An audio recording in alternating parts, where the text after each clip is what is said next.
Welcome to the Bayesian Conspiracy. I'm Inyash Brodsky. I'm Steven Zuber. I'm Jess Dickey, and... I'm Matt Freeman. Welcome back, Matt Freeman. Thank you very much. Matt's here. Matt, so most people probably know you as the guy from We've Got Worm, We've Got Ward, and the Doofcast. And also soon coming up, what's the new Dark Tower one called? Kingslingers. Kingslingers, Yeah. right. This time I will be the Scott, and Scott will be the Matt. It's going to be so weird. Yeah. But we had you on before, was it just once? We had, I came to talk about rational parenting once, and then another time, I feel like we ended up talking a lot about community, although it was supposed to be, I think, to talk about seeing like a state. Okay. That's kind of appropriate, though. Yeah. I remember you didn't get to talk too much about the rational parenting because you had that terrible migraine that hit you. Which, although, update, you don't have those anymore, really. Not nearly as bad, yeah. It's much more easily handled due to the progressive technology and transhumanist development and so forth. So now I'm mostly fixed, which is nice. Fucking That's awesome. awesome. Not transhuman yet, but trans Matt of 3 years ago. Yeah, Yes. on the way. Awesome. I was curious how the rationalist parenting thing is coming along. I don't put a lot of conscious energy into engineering their lives, but I do certain things like I got a 3D printer and they really like Marvel, and so we're basically very slowly building like an Iron Man suit.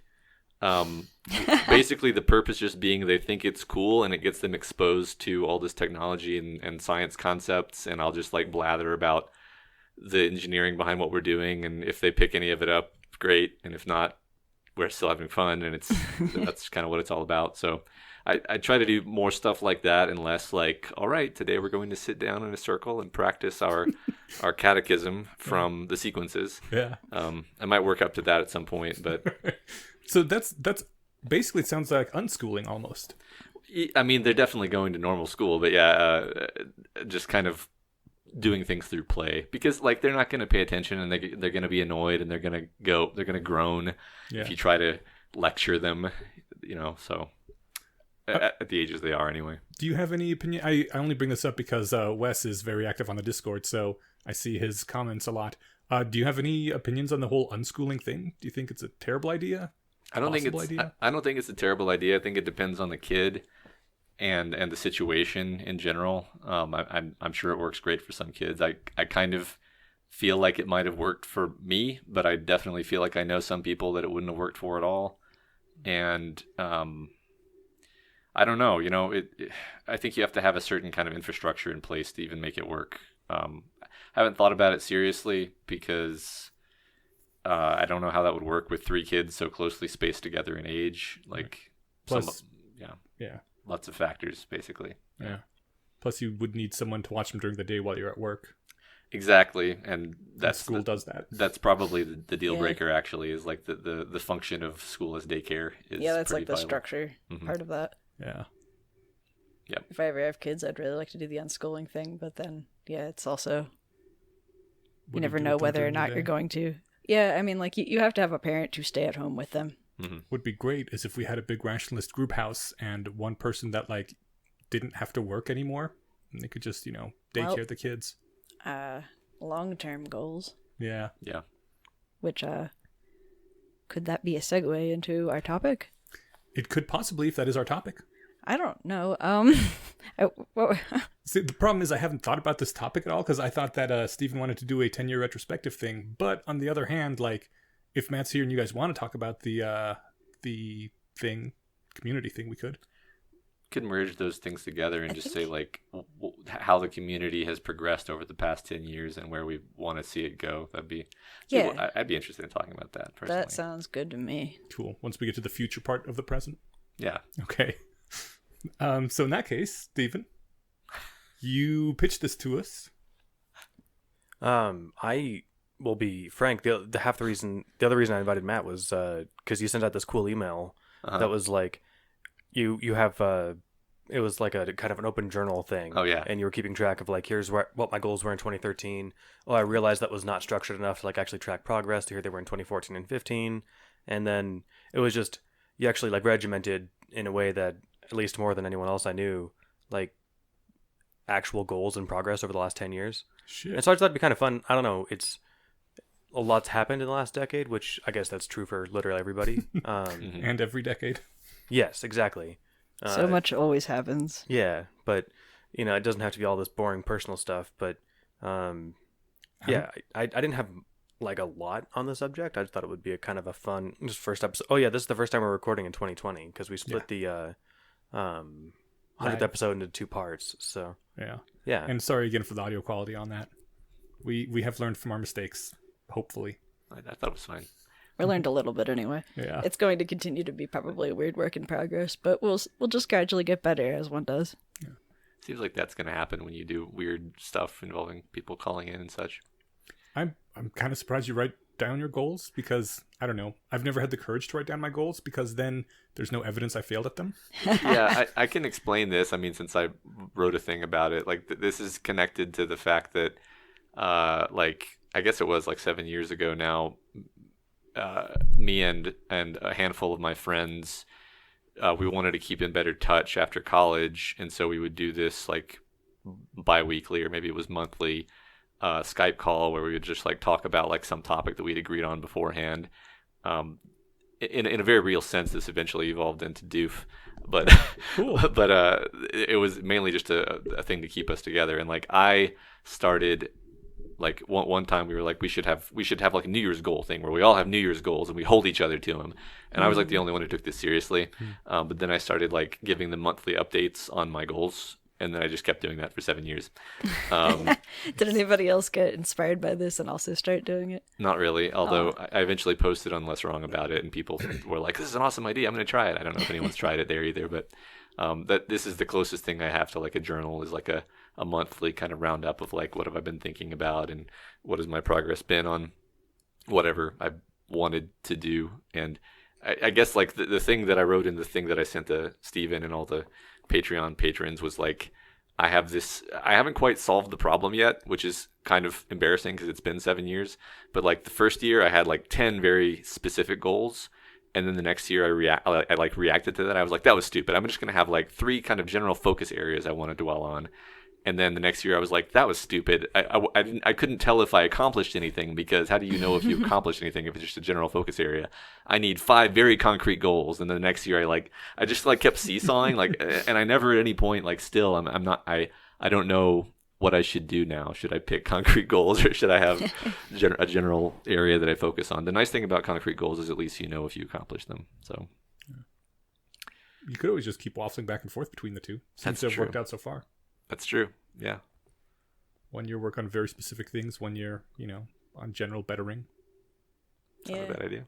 I think when I have tried to make New Year's resolutions, I will try to pick a kind of a combination of the thing you were talking about where it's like 1 or 2 specific goals that I feel like I will make. I hate the SMART acronym. I guess that's the specific, measurable, etc.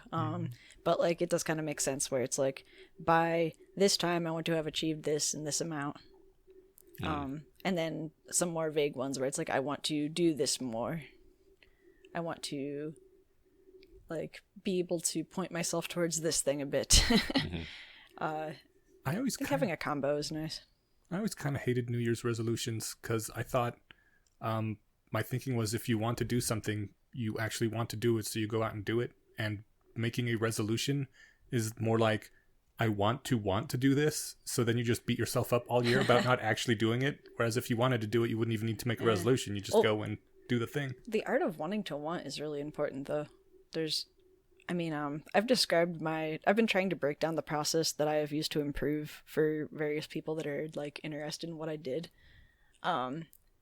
It's hard to go back and think about what I did, but like some of the things do have this very complicated structure where it's kind of like, I was describing it as, I kind of had this goal far in the distance that I'll occasionally joke about, well, I want to be a scientist. And then I'll kind of side-eye it, and I'll be like, lol, whatever, and slowly just sort of inch towards it, but like by tricking myself into like not really being that intimidated by the fact that I'm doing it until I get close enough to it that I'm not scared of it anymore. That's a really like complicated way of explaining the thing that I do, but there is something really intimidating about facing a very like long-term difficult goal that feels pretty hard to achieve and scary.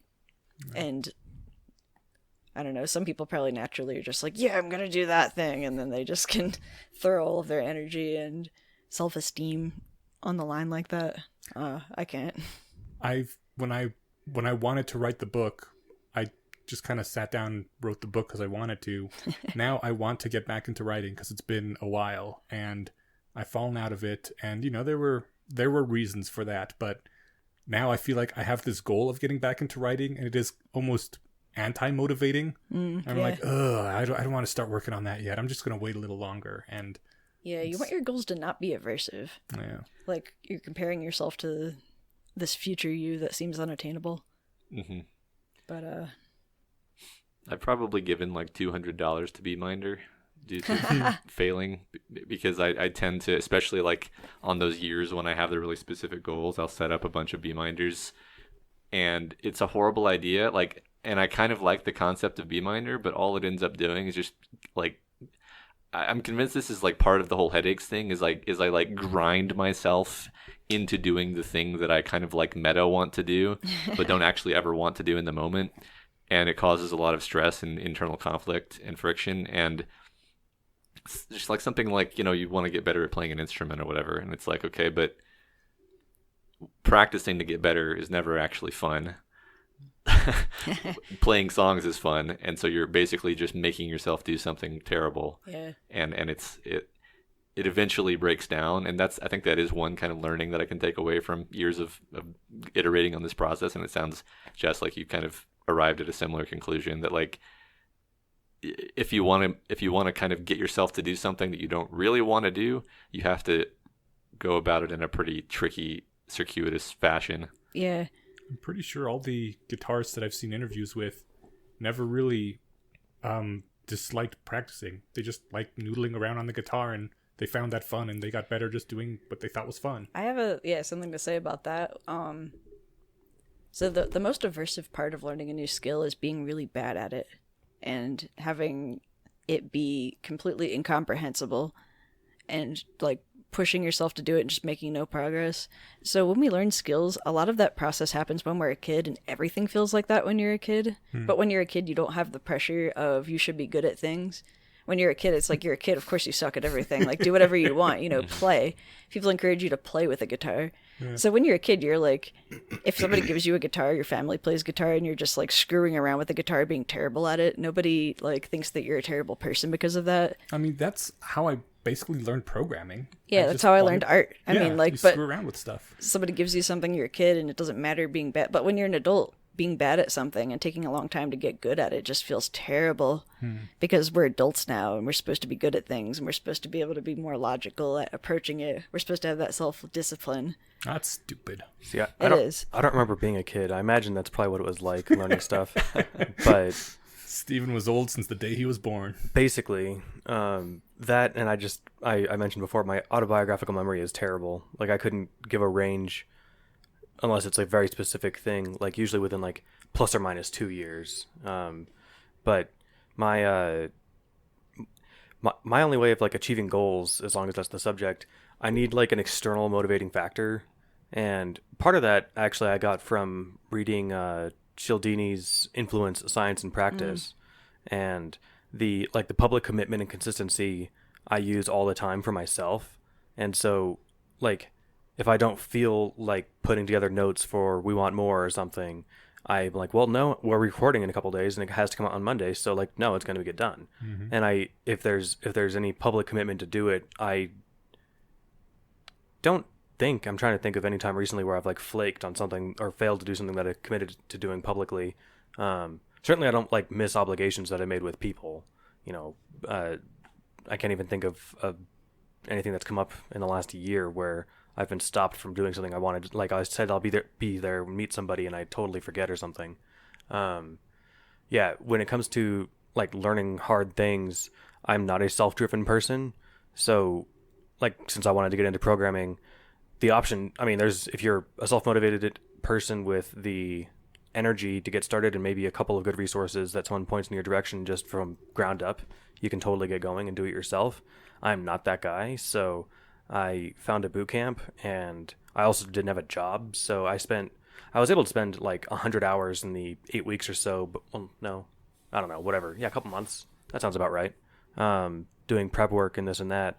But I chose an in-person boot camp in no small part because I'd have to go there every day and do it. Now that I work from home 3 or 4 days a week, I have no trouble staying motivated because like now, and even like learning new stuff for my job, it's easier because the stick is there, and it's like if I don't learn this, I don't get to keep my job. Like it's never, that's never been a threat, but it's like figure this out now, you have to because you're getting paid to do it. That's plenty enough motivation for me to learn stuff now. But speaking about not having energy for things, I have like a whole new level of respect for you. And I mean, like, I never disrespected you. Like you're awesome and I respect you a lot. I'm going to read into that. Okay, good. But so I'm not sure if I mentioned it on the podcast, but I managed to injure my back a few months ago while doing squats in bad form. Note on everybody, don't get lazy about your form. But fewer reps with less weight is better than like more weight with worse form. So, yes, absolutely. But I herniated a disc, and I'm going in for surgery next week on Wednesday, which is great and all. Huzzah. But the past 2 weeks, I have not been able to be on any of the anti-inflammatories, the good drugs, and it is remarkable how hard it is to do anything when you're in constant pain. I have no motivation. I don't want to do shit. I can't even, like, think of doing stuff. And I'm like, oh my God. Like, Steven has this intermittently his whole life. Like, how you get things done, like, blows my mind now. I'm feeling embarrassed and spotlit on that. Oh, shit, sorry. No, I in a polite way, I appreciate what you're saying. It's not nearly as heroic or gallant as it sounds, and your discomfort is no doubt worse than what I'm going through. At some point, you just, like, I can't generalize. The way that it worked for me was when it became apparent that there was, like, no viable treatment options to, like, fix it. It was like, all right, well, then what are my, like, non-physiological things I can do to fix it?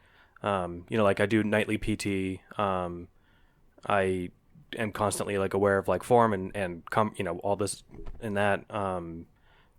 But mainly it's just, in fact, Matt knows more about the terminology and stuff than I do because he directed me to an app that had all this cool vocabulary about it. But the way that I did it without the vocabulary was just basically it was the couple of times that I've been turned down for surgery on the reflection of like, okay, well, I'm not gonna get a fix. Like, well, I'm also not gonna like let this ruin my life. So you just kind of just decide to not let it, and then you stop obsessing about it and just try and take it easy, but don't let it ruin your life. But it is, I don't know. Yeah, it's awkward. So I don't know. But anyway, yeah, I'm doing fine. You're going to be doing fine in a week, and that's super awesome. So rock on. Yeah, everybody kind of has a different set level of motivation, of things that distract you. I recently had some kind of stomach flu, like a gastroenteritis thing going on for like a week and a half. Oof. And I had to miss a bunch of days of work. I was just like complaining the whole time. I was like, oh, this sucks. Like, I hate being non-functional. I hate being useless. I was like, I like went back to work one day and I was just slowly dragging myself like through the office. And somebody's like, should you be back at work? Like, no, it's great. I'm fine. And then like an hour later, I'm not fine. I'm going to go back home. But I had to like talk to my boss and he had to show me the handbook that's like, hey, we work with cancer patients and they're immunosuppressed. So if you have these symptoms in this handbook right here, then you should leave. And I looked at it and I was like, yeah. But definitely like, I don't know. I have 2 partners that have various like stomach issues just chronically. And I was kind of just with both of them like, how do you guys live like this? Yeah. Like I do have a lot more respect for anybody that can just have like chronic diarrhea, like, because that's just so draining and it sounds hilarious until like you have to deal with it. And then it's just like, wow, I feel terrible all the time. The worst part, like, sorry for the TMI, but no, it's whatever. Also, there was a joke in there. Like you said, chronic diarrhea is draining. Oh, sorry. Good. Yeah. Levity. And like when it comes to a good coping mechanism though. Yeah, exactly. You got to make light of everything. Like my general thing when it comes to like being injured or sick is like anything that affects basically like your neck, head, or core like sucks because you can't like you can sometimes like lay in a better position to make your like stomach hurt a little less or whatever. But if you've got like a really sore throat or a migraine, it's just like that's just there. But if you have a broken foot, you just take it easy on it and it'll get better. I don't know. I would rather have a broken wrist than, I mean, I guess I'd rather have a day of a broken wrist than a day of a migraine any day of the week. Because you can just like be careful with an arm, but you can't be careful with your fucking brain. I was telling people I'd rather have physical pain than like nausea and stomach things. I'm serious about that. Like, I just can't stand that. Yeah. We were talking about Beeminder earlier, and Steven, you were talking about what was it? Well, Influence. you were saying like public commitment, I guess. Yeah, commitment and consistency. I think that was chapter 2 or 3 of Cialdini's book. And that reminds me, is Beeminder like stick, where you like? Well, that's what I was just gonna say. Similar. I think stick is where you. I'm not exactly sure. I think you say that you're going to do something publicly and people hold you to it. And then Beeminder is where you hold yourself to something, but you pledge a certain amount of money and that you have to pay back if you don't like make your milestones.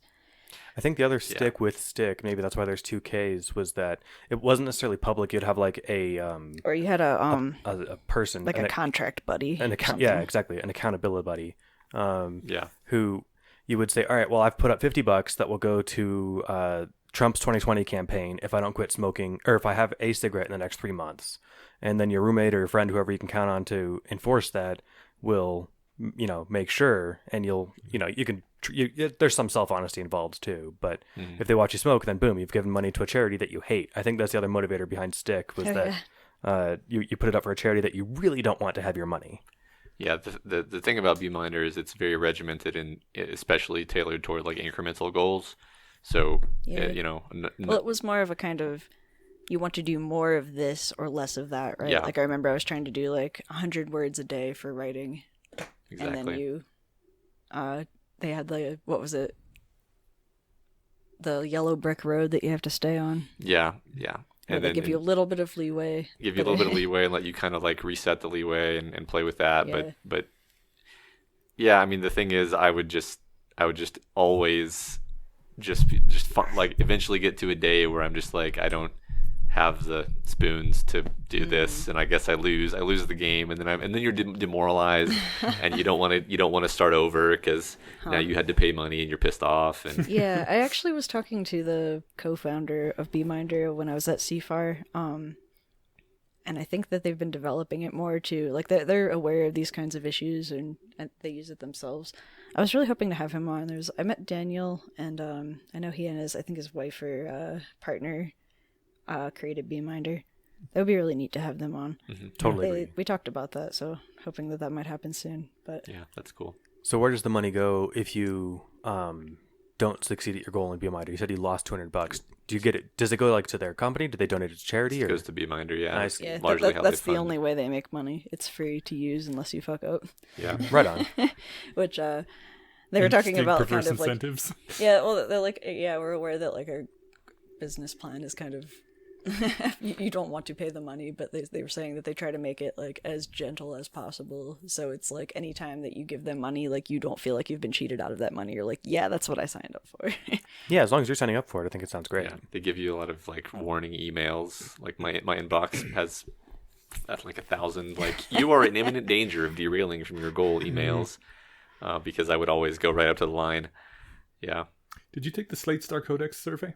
Not yet. Oh, I did. Has it run out yet? No, it's still open. No. I was just curious because you said 1 million emails, and one of the questions in it is how many unread emails are in your inbox right now? Really, like 2,000 or really? Oh my God. I don't care at all. Okay.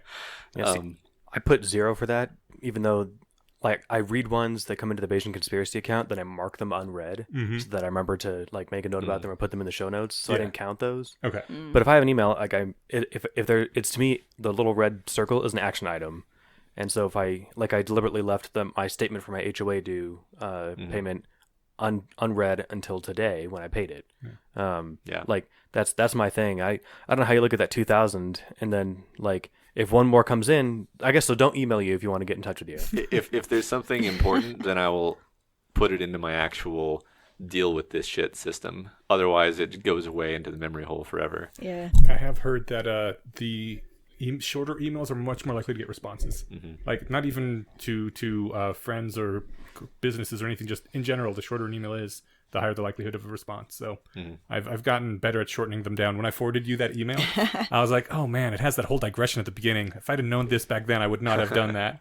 Yeah, but I the got a email I response sent anyway. ended up being really short. I still haven't heard back, but Cool. I can confirm that the ones that come into the podcast email, if they're really long, I'll often put off reading them because it's like I don't have 10 minutes, and then I'll read them and then I'll be like, thanks, I don't have time to reply everything because I usually don't. Like I do appreciate everything that goes into it. All of the, that's the whole point. They spent a long time writing it and thinking about what to put into it. Yeah. But I don't have that much time to put into replying to it. So it's like, this was awesome. Thank you. Is all I can really say. But if it's a quick one-off question, I can answer it. This is everybody's reminder that if you read Slate Star Codex, go take the survey if you haven't yet. yeah. So It's very handy. So speaking of Slate Star Codex and synthesizing the last several minutes of conversation into that, there was this post on r/Slate Star Codex that was just like, how does Scott Alexander do it? How does he find the time? And yes, he's extremely prolific and extremely impressive and so forth. But I'm like, my thought was like, I think this is just fun for him. He's playing. And like I was thinking, like y'all were talking about chronic pain. Apparently, everyone here is a famous chronic pain sufferer. Not me. And I'm like, like I have only been for the past few months. yeah. Well, like so I was thinking like most of my like less wrong posts, for example, get written when I'm having a horrible migraine or something. Like most of my intellectual diversion tasks are when that's kind of all I can do. Oh. But I'd rather not. And like I don't have the whatever willpower is. I don't have the willpower to do something that I should be doing. And so I'll do something like a less wrong post, for example, or just comments like just. And so I'm like, if you're lucky enough that it's the fascination lottery concept, which is another Slate Star Codex thing, but like if you're lucky enough that, that playing guitar is just fun for you, even if you're noodling around pointlessly on it, no matter what, or even if practicing scales is fun for you, then you're going to be really good at guitar. You lucked out. If writing 20,000 word blog posts about complicated topics is your thing, you're gonna good for you. It's actually really surprising how much time there is in a day when you aren't. Sweater bros. What up? It's surprising how much time there is in a day when you aren't distracted by other things. Like right now, I'm playing World of Warcraft, and I'm really enjoying it because I'm playing the Guild Leader game, and that's just a whole different game from the actual game itself. But before I was playing this, I basically didn't play video games much anymore. Maybe a couple hours a week. I didn't really watch TV anymore. I just wasn't interested in most things that are on. And so I had all this time in the day for podcasts or writing or cleaning my house. It's amazing when you don't have those little distractions, just how much time there is to do things. And I get the feeling Scott's probably also that kind of person where like, he could read a nonfiction book for fun and then write about it for fun. And that's his evening because, like you said, the fascination lottery. Yeah. How do I get a good fascination? Is there a trick for that? Because I spend all my like unconstructive time doing nothing productive. I should be reading books that I find interesting. Instead, I'm playing Clash of Clans and browsing Reddit. I don't know. Eventually you stumble on something. Or you probably already have things. Promise? I mean, my fascination was getting drunk up until I was like 31 or 32, so I think I should try that. You have like seeds of things, I think. yeah, that's fine. I have found this is something that made me really relieved that when there were things that I wanted to do and wanted to work on, I guess first of all, there's something that makes you interested in them. Like, I ended up with fascination lottery for drugs, and I actually kind of got back into Less Wrong after I read a little bit of HPMOR and then kind of fell out of it a bit, like through Gwern. You should probably just the first place people's minds go when you say you got really interested in drugs is probably not where you are thinking of. Well, actually, nootropics specifically, or supplements, and just like the pharmacodynamics and so forth. But like, maybe the average Bayesian conspiracy listener got where you're coming from, but I hear that and I'm like, okay, you got really into cocaine for a few I years. expect our listeners to know what I mean by that. But like, no, I'm working on CAR T now, which is chimeric antigen receptor T cells for blood cancers. But the thing is that like, anything that led up to that, it was kind of this, like, I don't know, like weird little fascination thing of like reading about pharmacodynamics on Wikipedia, and it eventually became a career. But that's how all of my careers started. It was this little nugget of like, this thing's kind of cool, and then just digging deeper and deeper into it. As long as you approach it, I think, incrementally, and you don't exhaust yourself on it, you don't force yourself into it very much. I was just like, I don't know what you call it, praising and admiring what you like. You and Phoenix are like hobbyist neurochemists, and now it's like a career for you. But it's like, well, I'm a hobbyist too, though. I mean, my career is very specialized. Yeah, but like I'm like we were talking about the interactions of like modafinil and other things. I'm like, oh, you know what? I bet not only can just answer that, but they can tell you like neurochemically and biologically what's going on with it, and that's awesome. Yeah, I mean, and I just love that. I find it really cool, and it comes from, I guess, like there's something I want to use that for. The reason I really liked reading Gwern and looking at all of his N of 1 experiments was that science just seemed so intimidating, and here was this guy who was doing N of 1 experiments, and it made complete sense if you could kind of break it down into, okay, so he's taking magnesium and something that looks like magnesium every day and making a journal about it, and then just throwing that into a spreadsheet, and over time seeing whether or not it improved these different mental tasks that he was doing, like a reaction speed test and a memorization test and so forth and so on. That's like, oh, okay, like I could do that. Mm-hmm. I feel like a disproportionate number of my and your podcast listeners are graduate students. So I just wanted to kind of follow up on that story with my story of like me and my friend Michael are like the only two people who I know who had a good time in graduate school. Everyone else seems to it just seems to be the most miserable time of their life. And I think for both of us, it was actually that we did kind of flounder for a while until we actually found a project that we just thought was intrinsically fascinated, and we became kind of obsessed with figuring it out. And then it was like our thing. And similarly to how, you know, neuropharmacology is your thing, and it just you got into it because you're interested in it, and it's like a self-powering wheel. Like that's if you can't find something like that in graduate school, it's going to be the most miserable grind of your life, because someone's basically saying, solve this really difficult problem that you have no real interest in, and you've never done this before, by the way, and we're not going to help you. Good luck. But if you're really fascinated, you want to solve it, it becomes your thing, and you will quickly know more about it than anyone else around you. And that's because it's not much of an ask, right? Like think about any time you've been into, even if it was Pokemon when you were 8 years old, like you probably knew more about Pokemon than 99.9% of people, right? It's very easy to be an expert in something if you really think it's awesome. I was once at the point where I had a friend call me on like my parents' landline because we were kids, and they'd asked me like, what was the code to do this in whatever video game, and off the top of my head I was able to give them like the, you know, press start and press in these 16 keys, and then you're good to go. I wish I could do that for something like real in my adult life. Well, but you totally could, because you could do it with Pokemon. That's what I'm saying is. But I don't have the drive anymore to do stuff. But if you find the right thing, then I think the drive would appear. All right. And I don't know, like you kind of asked earlier, like how do you fabricate the drive? I don't know. I'm sort of trying to, like the Iron Man suit and stuff like that. I'm sort of trying to trick my kids in being fascinated with engineering and physics and science in general. I mean, you should show them Randall Munro's What If, which I'm sure you're aware of if you haven't read it. I haven't read it, but yeah. I have the Thing Explainer, which might be better for kids because it's a big picture book. Yeah, I was going to say, What If is probably too dense for little kids. Yeah, but when they get older, as long as like the physics and engineering, it gives physics and engineering answers to absurd hypothetical questions. Like, how much electricity could Yoda generate? Yeah, what's Yoda's force output in joules? Yeah. Can you make a hoverboard out of AK-47s? Oh yeah. Yeah, it's fantastic. That fun one. What would happen when you threw if you pitched a baseball at the speed of light? The relativistic baseball pitch. Yeah. I have like a bunch of basic conspiracy topics that I wanted to propose, and I just keep forgetting that I've got them in a text document.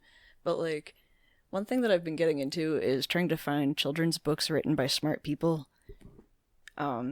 Because I was reading David Allen's GTD for Teens. And I just happened to like find it at the library, started paging through it and laughing a little bit, and then like looking at it and being like, wait a minute. Like, smart people writing books for children, like it's kind of the idea of the explain it like I'm 5 or what, however old it was. I forget that. Yeah, it's 5. It is 5. Taking a complex idea and then breaking it down into simple metaphors, drawings, and like the idea is smart people know that children aren't stupid, they just lack the life experience. But they're as smart as adults, so it's like, if I can take this idea that maybe you lack all the background knowledge that I'm assuming adults have and break it down, then I can explain it to you. And the thing is that like people like David Allen or whatever expert is trying to explain whatever their expert topic is, they're generally always making a little bit of the, what do they call it, the inferential distance bias, where they're assuming that kind of, okay, like average person knows about this much, and average person is some kind of like avatar of you because you know you the best. Yeah. So like that, you're always going to jump a little bit ahead. They should really do like the Feynman approach, which I don't think he ever, at least he didn't say he did in his books, but I like the quote that you don't really understand something unless you can explain it to your grandmother. Mm-hmm. And that's what anyone who writes a book for kids should do, is like just dry run it past like a parent or a grandparent or a child before you publish it. Well, I mean, you're a programmer, so you probably know about rubber ducking, right? Yeah. Or if listeners don't know about that, it's where a programmer, like, I don't know, the I guess the myth behind it is a programmer's trying to get an answer from their like fellow programmer about something that they're confused about, and in the process of explaining what their problem is, they were like, wait, I just figured it out. And then they were like, I could also just explain this to a rubber duck. It doesn't have to be a real person there, because like in the process of you like pretending to explain it to someone who's sitting there, which could just be a rubber duck, you might actually just like figure it out yourself. Yeah, the parable was like an instructor at a college would say, yes, you can come in and ask me questions during my office hours, but first you have to tell your question and your problem to the duck that's sitting on the table outside, and then knock if you don't know by then. And I have 2 ducks on my desk at home and 1 on my desk at work, and I never remember to actually talk to them. But the trick is like you're something's not working, and you're like, okay, why isn't this working? And at that point, your brain hits a wall for many people. So what you try to do is train yourself to say, okay, let me explain what I'm doing to this. It looks like a Grateful Dead, the little duck I have on my desk at work. It looks like a Grateful Dead bear, but like the way it's painted. And be like, okay, well here I'm doing this and I'm doing that, and then I'm not doing what I think I'm doing. That's why that's not working, and that's usually the trick. So, yeah, makes sense. Back when I was more active with my blog, I would often find that by the time I was done with the blog post, I had to delete the blog post because my position had changed entirely. That sounds like a fun thing just to leave up. Yeah, maybe. You hit publish, or I guess you add like a postscript that says to be continued. Yeah, or like, I've changed my all mind of this on this. is wrong. While writing this, I realized I've changed my mind. See, check next week's post. Yeah. Speaking of blogging and the 10 years thing and so on, Scott Alexander did that 10-year retrospective. That's one nice thing about having like a shitload of internet comments and so forth, is that you can look back over it and be like, that's how I used to think about things, and I don't know if I can necessarily track my progress on intellectual topics the way Scott Alexander can, but it's a fun exercise to do. I do it occasionally, just like look back through old comments. Yeah. So since we were supposed to be talking about like the past 10 years, are there any major changes in your thinking over the last 10 years? Or your life in general, I guess? I mean, I want one of us to say, no, I was right about everything 10 years ago. Oh, yeah. Not me. Yeah, no, nothing's changed. I mean, I just looked up, my first Less Wrong post was apparently in 2011, which is almost 10 years ago. So prior to that, I didn't know about any of this stuff. And I think like I definitely use a lot of the kind of Less Wrong inspired thinking and everything that I do practically. So to the point where it's hard for me to even remember that it used to be different. Yeah, I mean, that's a really interesting question, and I kind of want to go back and like specifically think about that question. It's not something that I can just ad lib, I don't think, but yeah, I mean, if any of you have any ideas of like specific major shifts you've had, 10 years is a long time. I'm sure there's a lot of shifts in a 10-year period. Mm-hmm.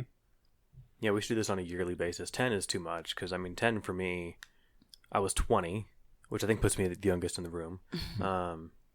and let's see, I would have been finishing my community college degree, and then I took 6 months or a year off, or wait, yeah, about a year, and then got my undergraduate degree, met my wife while I was at CSU, and but cute. This is the cute story. We met in elementary school, but we reconnected when I was in college, and then yeah, at some point. In fact, I remember this as much as I remember anything. I think part of why my autobiographical memory is so bad is I remember reading Elizabeth Loftus's work about how easy it is to fabricate memories, and not just implant them in other people, but more or less recreate your own from scratch. And yeah, so well, you can't not do that. Right. That's how memories form. Yeah, exactly. So that's just how it works. That realization made me just like kind of put every memory I had into like this is probably bullshit bucket in my brain that eventually gets garbage collected. And so you just stopped forming memories entirely? I think so. And I'm kind of worried about that actually, because this, my ability to pin things down within a year or two is only like easier now because I can usually reference it off of somebody else. Like, I'm going to go see a comedian tomorrow, Beth Stelling. She's really funny. And I knew that I saw her at some point in the last 3 or 4 years. But Rachel has an app on her phone that, like, this day in your history, your social media history. Uh-huh. And it was, like, 3 days ago. She's like, oh, we saw her 2 years ago, 3 days ago. So it was 2 years ago, apparently. If you had asked me how many years ago it was, I would have guessed 1 to 3. I'm terrible with the passage of time. Yeah. So I recently asked my mom, like, how do you always know, like, what month of what year something fell on, even if it was 8 years ago? And, like, it's funny because I must have never asked the question to her right out like that, because I've always been amazed by her kind of autobiographical memory. And she's like, oh, I just have, like, and she, like, waves her hand kind of over her head. There's, like, a tape that I see with all the dates laid out on it with the events kind of arranged in order. And I was like, what? You never mentioned this? I don't have a tape. That's pure fucking magic. That's awesome. Does she have the perfect autobiographical memory? No, it's not. It's not supernatural. It's just like I'm just continually like. What is the thing where people have the ability to like see numbers as colors or synesthesia? Yeah, that almost sounds like that. It does seem like it. Yeah, I mean, it's to the extent that it's impressive to me, partially because I feel like I don't remember numbers at all, like, which is not a useful thing. I mean, like as an engineer. Yeah, right, yeah. Yeah, I thought that was pretty funny because I wish I was still moving every year, because that was a very handy metric for knowing how long ago something happened. I would count back, the number of times I've moved since that happened, but haven't moved regularly like that in good 5-6 years now. Why were you moving every year? Because I like to move every year. Oh, I just like to change where I am. I feel that. Yeah. But that's easily doable when you're renting. Much harder when you're buying. Yeah, I mean, I switched from buying to renting, and yes, it's I don't know. It was a really positive life change for me. Probably like there's different reasons for why different people might do both.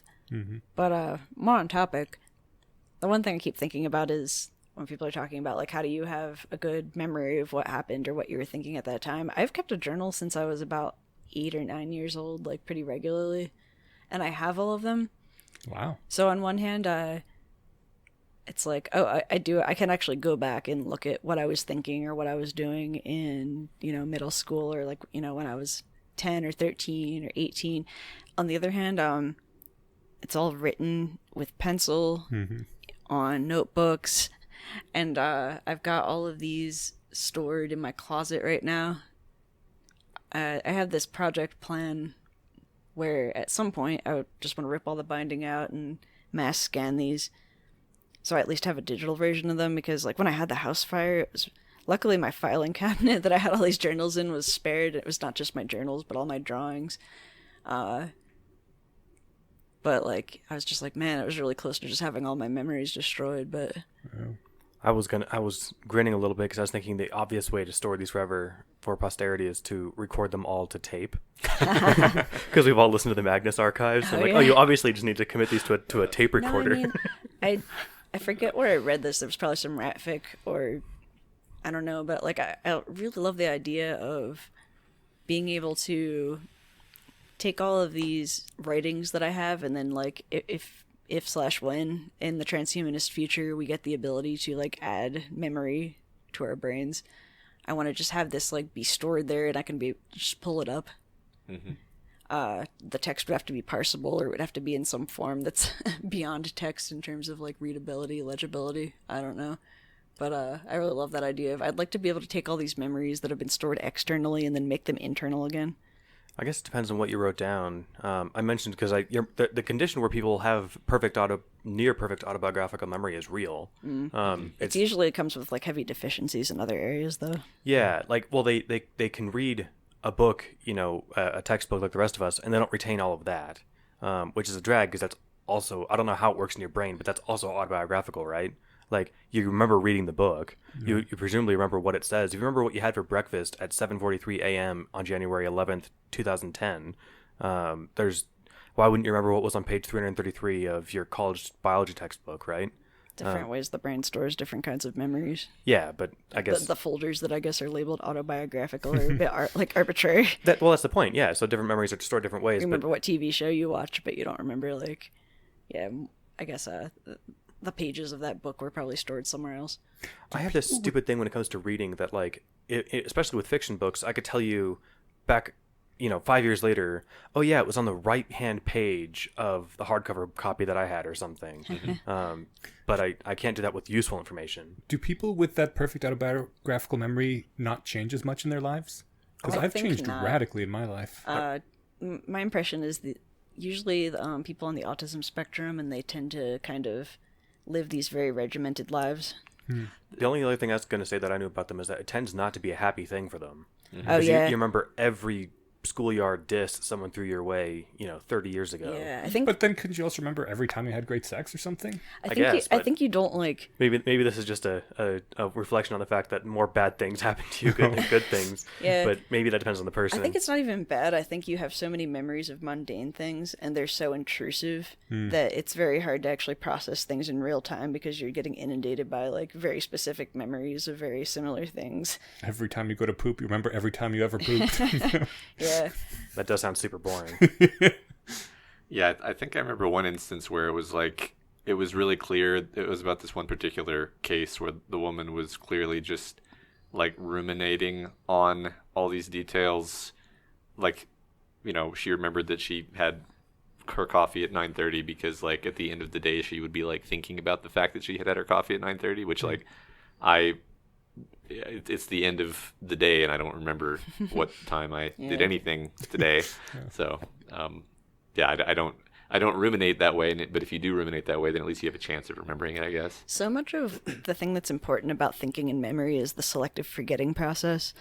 And nothing reminds me of that more than, like, I've been getting back into my meditation practice. And so, like, today I just did 20 minutes of mindfulness meditation.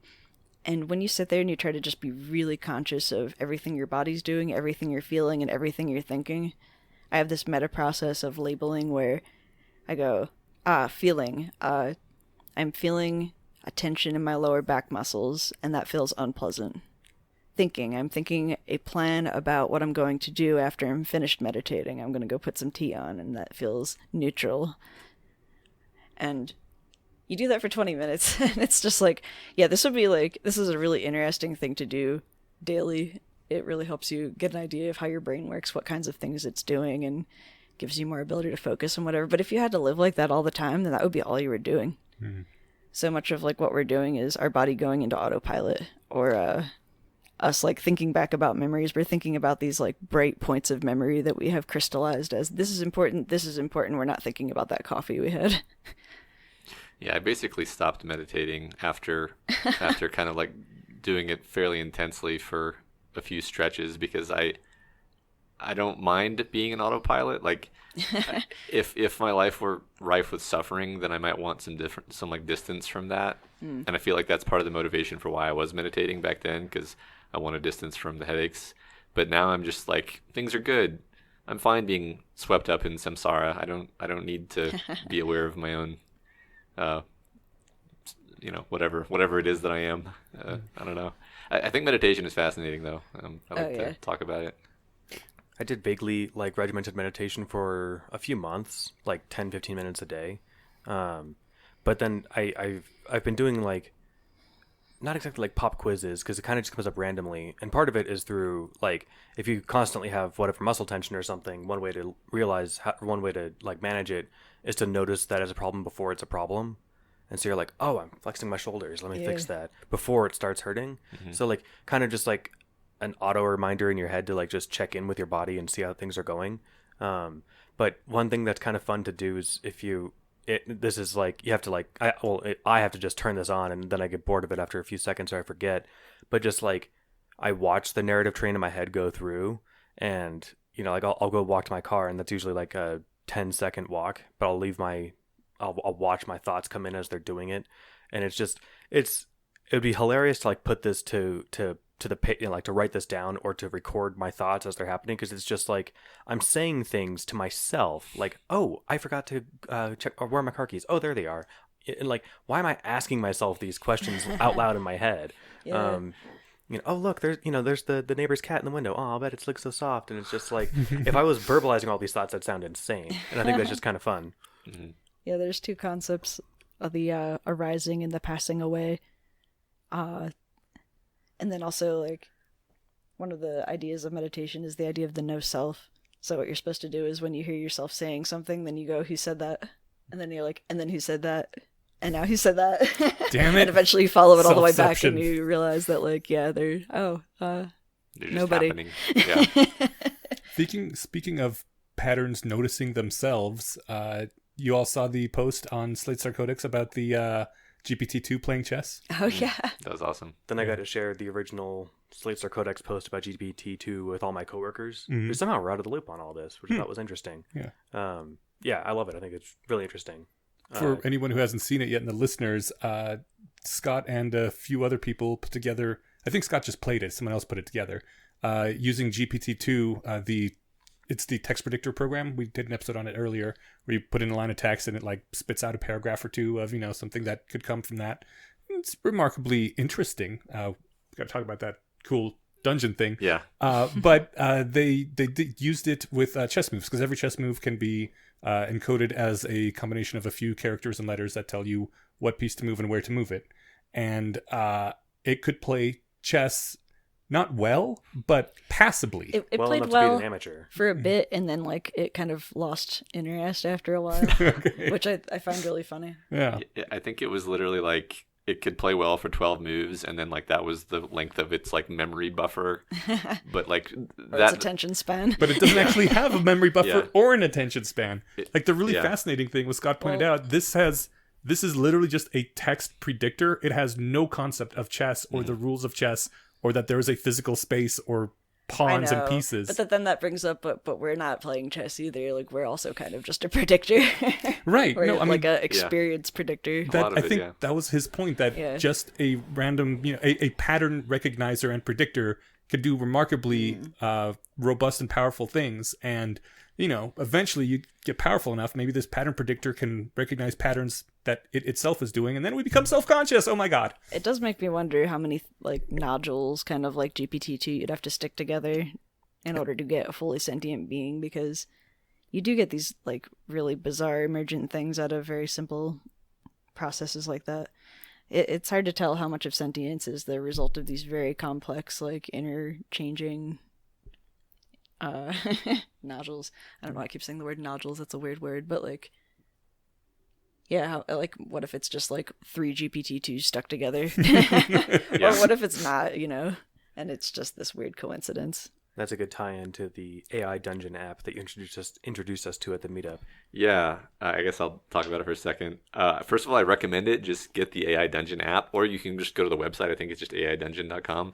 And it's basically somebody sort of made their own tailor-made, I guess the word is fine-tuned, GPT-2 model, where you basically give it like a story prompt of like you're Bob, the rugged survivor. It's the post-zombie apocalypse, and you're in your bunker, and then it gives you a little prompt, and then you basically treat it like one of those old text-based adventure games where you type like look around, or, you know, open the door or whatever. The thing is, you can type in whatever you want, and because it's GPT-2, it'll just be like, basically it's constantly running the algorithm of all right, what would happen? Like what would the text say after this? Okay, and then a walking dolphin comes in the door and says, "I know your mother." And Yeah. GPT-2 is like, "All right," and then next. Yeah. Then your mother walks in and just like, "Bob the dolphin." Yeah, it's really creepy and incredible and awesome. Like what were we doing? We had like a velociraptor come in, and then there was a lightsaber, and of course like it knows that if you hit something with a lightsaber, it burns them. Like it Oh yeah. It was really neat because at one point, I think we met a skeleton friend of the Velociraptor, and that's when it coined the term the Velociraptor guard. Yeah. And we were like, it made up a word! Yeah. So the best thing about this was I like went outside to talk to somebody at our Lesser Wrong meetup, and I came inside and people were like, and now they're like sexually caressing the Velociraptor, and I was like, what are you guys playing over there? Yeah, I think we were playing it on my phone, and I'd put in like, all right, attack the Velociraptor with the lightsaber, and then it's like, all right, you hit it, and I was like, now eat its heart, and then it's like, or like it says something about the heart coming out of it when you killed it, and I was like, all right, now eat the heart, and then you put in after I left, like put the heart, like save the Velociraptor, and it says you put the heart back in even after eating a piece of it. Like it makes mistakes, right? And it's the same as GPT-2 always was, where like it'll make these mistakes, but the stuff that it does know, like I wrote a Reddit comment about this. I was like, I don't think it's a language model. I think it's a concept model. It just doesn't quite get the concepts right. I don't think it's sentient. I don't think it's super intelligent, but I think people aren't giving it enough credit is what I think. I think it's pretty impressive. I want to read how it primes because you can pick the setting or you can do a custom one. Mm-hmm. And I did the, apocalyptic wasteland or something. And it used words like super mutant, which I don't know if that's just from Fallout, but that's where I associate it with. And it described it as these big, mean talking things. And I'm like, okay, so super mutants are the ones from Fallout. I want to look up on the website where like what you gotta feeds see it for what the its prompts. training material is. But you talked about how you put it. You were basically writing like a wormverse thing, and you said go into your breaker state, and it's like and like it doesn't know what breaker state means. Well, I think it has read just a crap ton of the internet. So I think it's read a lot of worm fan fiction, if not worm itself. That's so cool. And so like you don't tell it what a breaker is. You just say go into your breaker state, and it's like your body disappears into a haze of electrical energy, and it's like yeah, exactly, yeah. So do you think the number of words of worm itself is greater than the number of words in like worm fan fiction? Or I feel like at this point there's more worm fan fiction just because there's a lot of fan a fiction. huge amount. Yeah. Just in general. Much of it apparently written by people who haven't read Worm. Really? Yes. Oh yeah, that's a Unfortunately. thing. Yeah, Yeah, this is the like thing, yeah.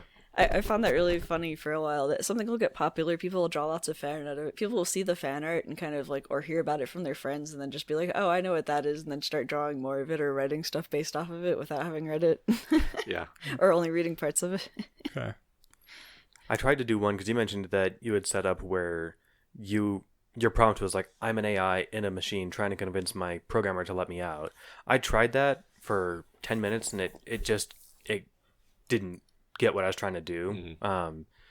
But that you tell me a little bit what you did there, because we didn't get the long version at the meetup. Well, yeah, I was just trying to play around with this concept of getting it to do stuff that had nothing to do with the multi-user dungeon type experience. I was just like, in one case, I was like, you are an interviewer interviewing Matt Freeman, and then I like wrote some details about who Matt Freeman was, and then I basically was the interviewer, and then the AI was Matt Freeman, and then just like that's just to be trippy and weird. And then I did one where I was like, you were an AI researcher talking to your AI that you've built, and you built it to be super intelligent. It can solve any problem. You just need to ask it a question, it'll tell you the solution. And then I started asking it questions, and what was funny is it would cleverly evade answering the question. Like it would be like, well, we need to define better what you mean by that first. And it'd be like, no, fuck you. You're gonna tell me.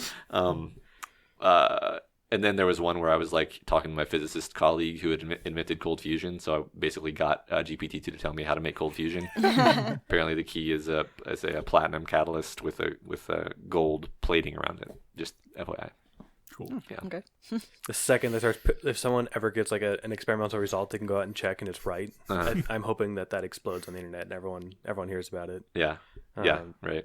I mean, too. Presumably you could feed it all of the scientific literature on everything, I think, and it could synthesize some new information. like I think we're going in that direction, you know, like in the way that it makes it gets a lot of things weirdly right, and then it makes a lot of kind of obvious mistakes. I think it's going to get better at that kind of thing, and then you start pointing at like a scientific, you know, at Sci-Hub or whatever, read every scientific paper. It's going to get to the point where it can just be like, oh, I know everything, and I can cross correlate across these different domains, and it'll be able to find out things that you can sort of use it as Google now, right? Like you can sort of be like, think of a topic you don't know anything about, and then sort of ask it about that. And it'll know something about it, right? Because it's read probably 100,000 words on that topic. That's amazing already, right? And it's not even made for that. Yeah, but you can't entirely trust it to get it right. True. But we're gonna get there though. I feel confident anyway. Cool.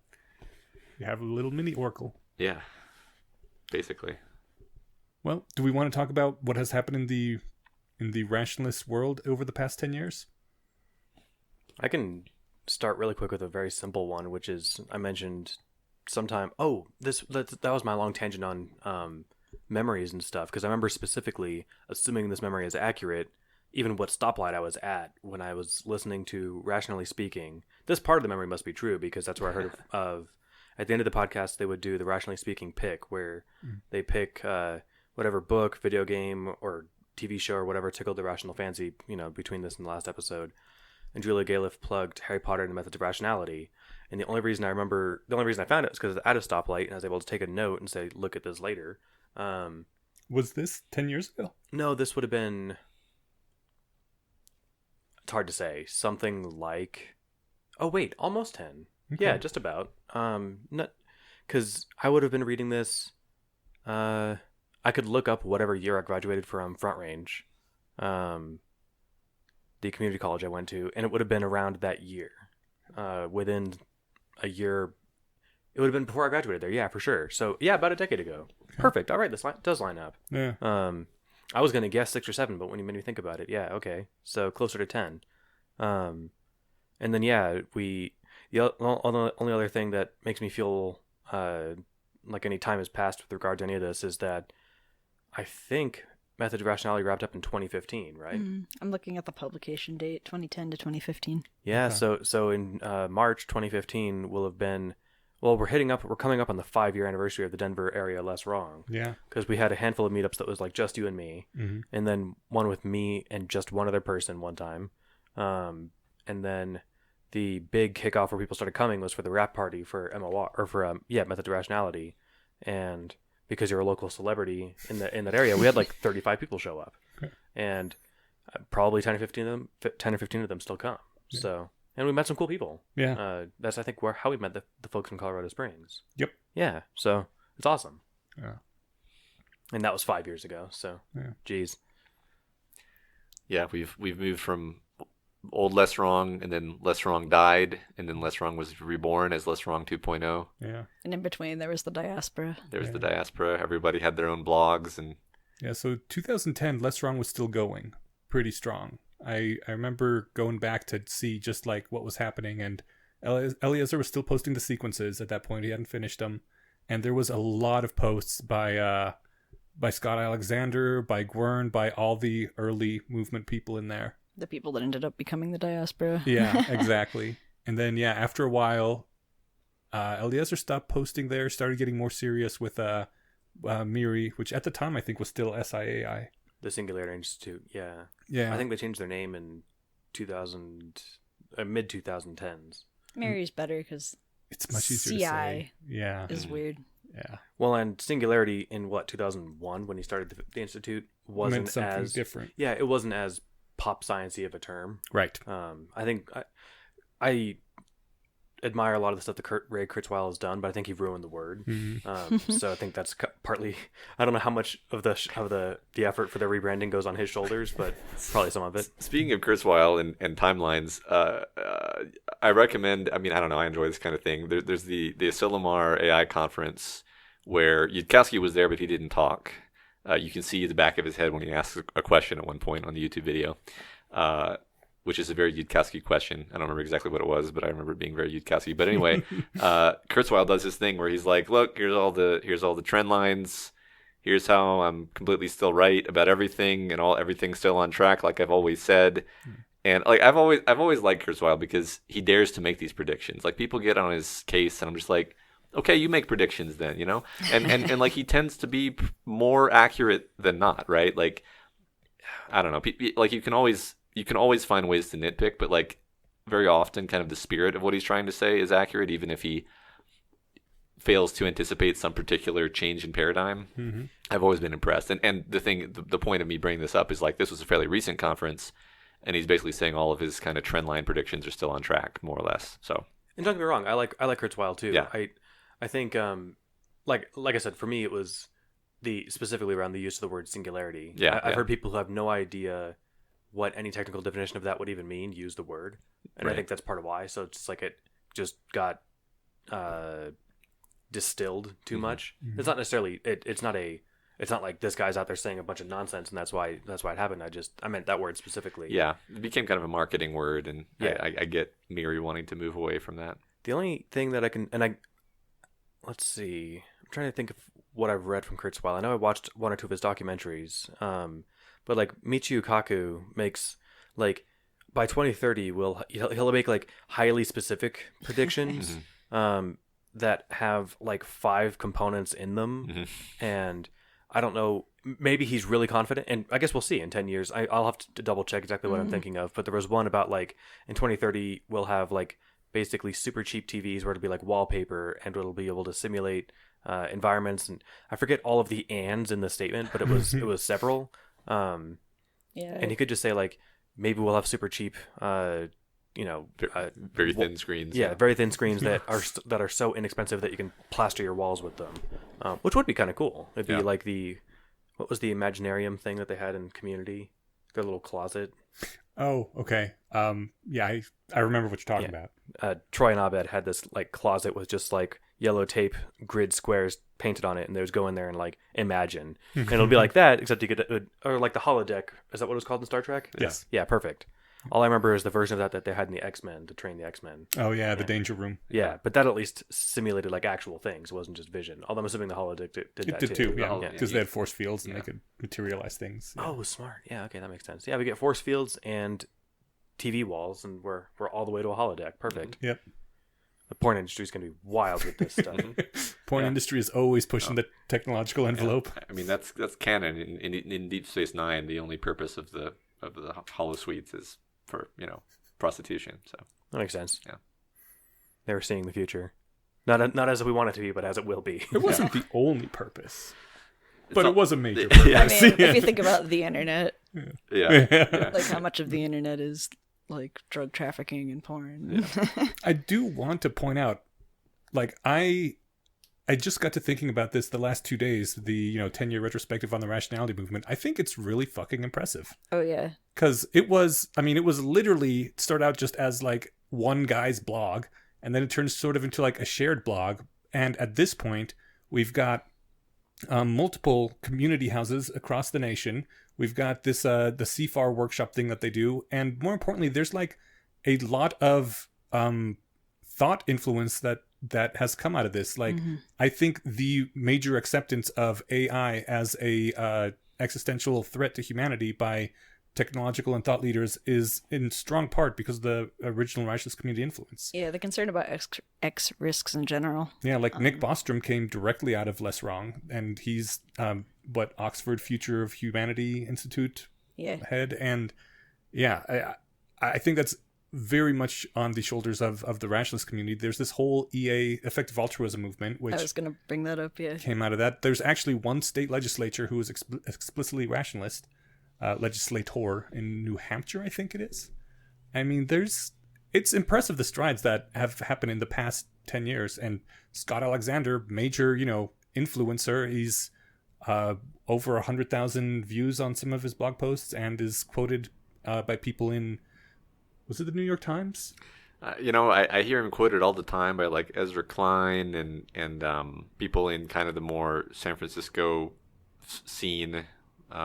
I know there was a couple major national publications that have quoted him or responded to him. I haven't heard of that, but I believe you. I mean, he definitely has a lot of pull with kind of the intelligentsia of the country, which is great because he's a great representative, right? I think the movement's done great. I think it's no small part due to his continuing work, because Yudkowsky did a great thing with the sequences, but he's been disengaged for years now, and that's fine. He's doing his own thing. I do kind of miss his voice, honestly.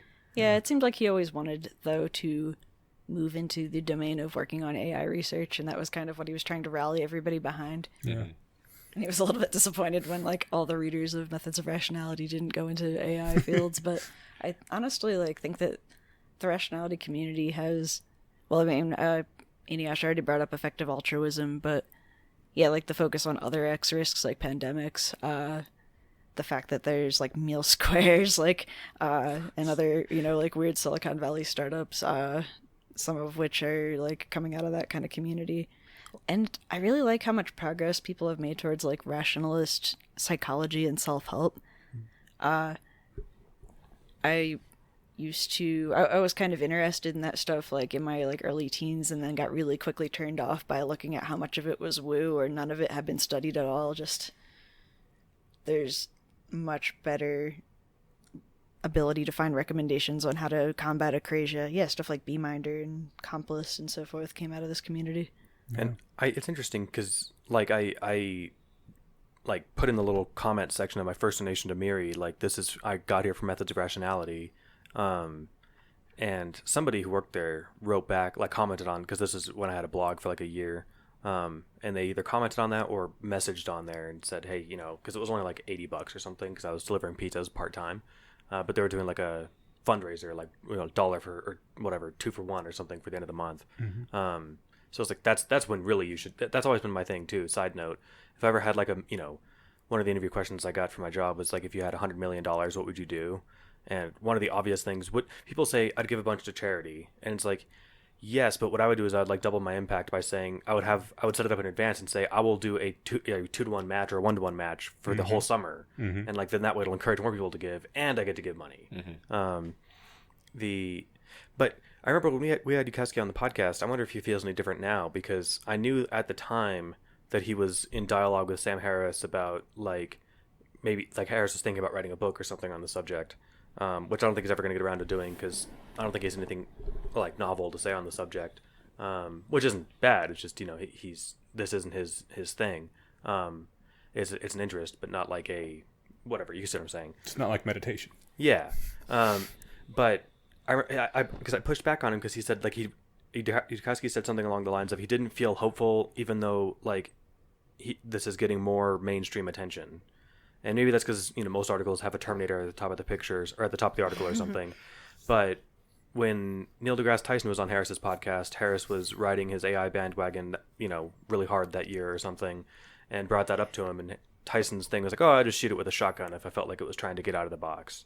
And Harris failed to explain to him why. I would just switch the computer off. Yeah. And Harris failed to convince him that this was actually a hard, like, not, like, it wasn't that easy. Yeah, but he's come around recently. Well, that was because when he had Yudkowsky on, Harris brought up to Yudkowsky Neil deGrasse Tyson's position, and Yudkowsky's rejoinder was simple as hell. It was just like, I feel like he's not giving the intelligence in the box the credit that he would give himself if he was locked in a box and there was a scientist pointing a gun at him. And so imagine if this thing was 100 times smarter than you. It wouldn't be a matter of just walking over and unplugging it.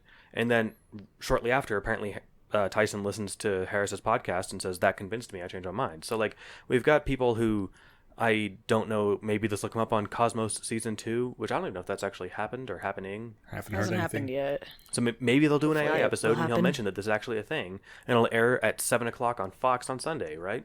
Like, that's pretty cool. You want to know something? What really surprised me, I mean, first of all, the rationalist community has always been 5 years ahead of everyone else as far as I can tell. Like, I always feel kind of like an intellectual hipster when people tell me about this new thing. I'm like, yes, I knew about that 5 years ago. That's one thing. Yeah, we passed that, actually. Yeah, exactly. But on 60 Minutes recently, there was a thing about reversing aging, basically.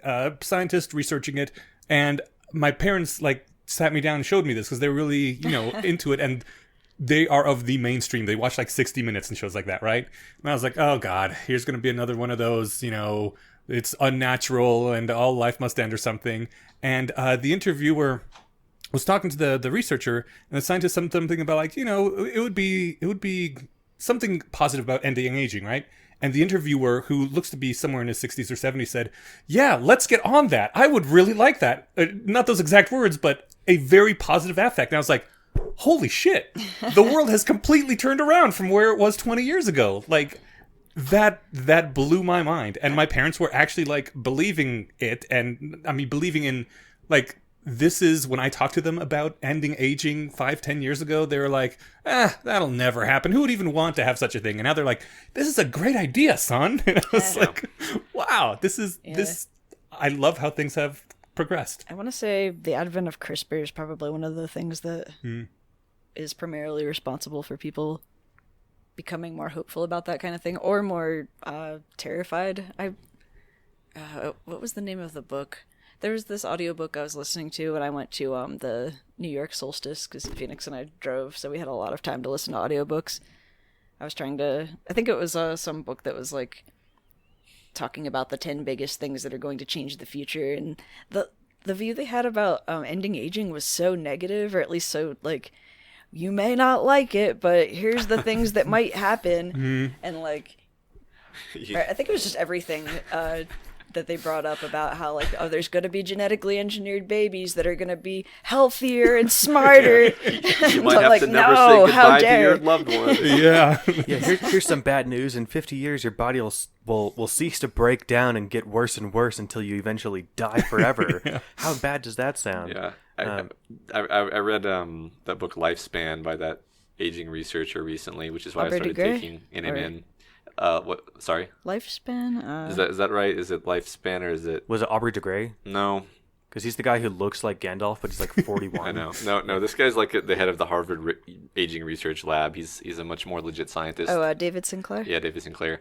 But yeah, I bring it up to say, like, I've started taking a lot of supplements from that book, and they make me feel a lot more. I have a lot more energy because of those. But that's a tangent. The point is. Oh yeah, like, this was on my reading list. Sorry, yeah, go on. like the first half of the book is this like highly detailed and technical explanation of like his theory of aging and why he thinks these supplements work. The second half is like an impassioned argument why it's okay to want to live longer, which I was very bored by. Yeah. But in light of this conversation, I'm like, yeah, I mean, good on you. I guess that needs to be part of the package at this point. But Yeah. and I'm glad that it is. I'm glad that the opinions are changing on that topic and about AI too, because like I used to feel like I basically was part of a cult whenever I brought up like AI around like acquaintances or like my extended family. I just kind of mumble self-consciously because I'm aware that I sound crazy, but like now it's a mainstream topic. Yeah. It's And now it exists in the world. We've got these baby AIs yeah. that still are very impressive. GPT-2 and the chess and AlphaGo. AlphaGo and StarCraft, if you happen to know. StarCraft. If you happen to be old enough Stargo. to know what or young enough to know what StarCraft is. Old/young. In a certain specific geek window. Yeah. Like the people who know what muds are. Yeah, right. Maybe this is just a confidence issue, but I remember when I first was getting into cryonics, I didn't tell anybody. Uh-huh. I felt for whatever reason embarrassed, but because it was a weird thing, and I don't know how much more widely popular cryonics in particular is, but I was giving the pitch to my coworkers this week, and they were interested. And I gave it to 2 of them last week. I've got 3, and then the other one was in the office this week, and they were talking about it when I was out of the room, and they're like, "Oh, Zoobs is back. Tell them about what you're going to be frozen when you die." And I was, and I have no qualms whatsoever talking about it, and they seem to genuinely interested in hearing about it. And that's not, I guess that's only tangential in the fact that like I don't know if this is yet to hit like critical mass where people are going to be signing up a lot yet, but I'm confident it will be. Maybe. Right? Well, I don't know. I'm leaning more towards the connectome preserving plasticine thing. Yeah. Which I think you guys actually interviewed the person that's working on that. We did. Before I was on the show. Twice. Yeah. Downside is that that's not an option yet, It's is destructive. Well, no, you can sign up for it. I think you can be on the wait list or something. it? Well, but what happens if I die while I'm on the wait list? Yeah, no, it's... And he's gotta also, hedge. last I heard a couple of years ago, literally the only person working on it. So Which is really bizarre to me because this it'd be is nice such a if hot you could topic. at least have like an assistant, you know? Well, I think that, there's probably like at least more than literally one person working on it, but Well, in his words, he was the only person that he knew who was working on it. Yeah. Maybe when he says maybe he meant he and his team. No, I think he said that he was working solo. Like That one was time my- when that we was my reading interviewed too, him, yeah. he was like, he said, "Hold on a sec, let me go change some files or whatever," because he was literally mixing stuff in the lab because he doesn't have grad students to do it for him. Huh. Well, they now have Connectome, the Brain Preservation Foundation. Cool. Things are progressing. Might just be this one guy's website, but I mean, originally, it looks Miri was just impressive Eliezer enough that- posting stuff. Yeah. Another exciting development on this front is the whole neural lace thing, where the Elon Musk fronted. Oh. What's the company called? I forget what the company's are you called. talking about the brain computer interface thing? Yeah, the brain computer interface, where like the presentation on that was way ahead of where I expected it to be. I mean, it's still sort of experimental, but like they're very ambitious with it. Like I don't know if did y'all watch it?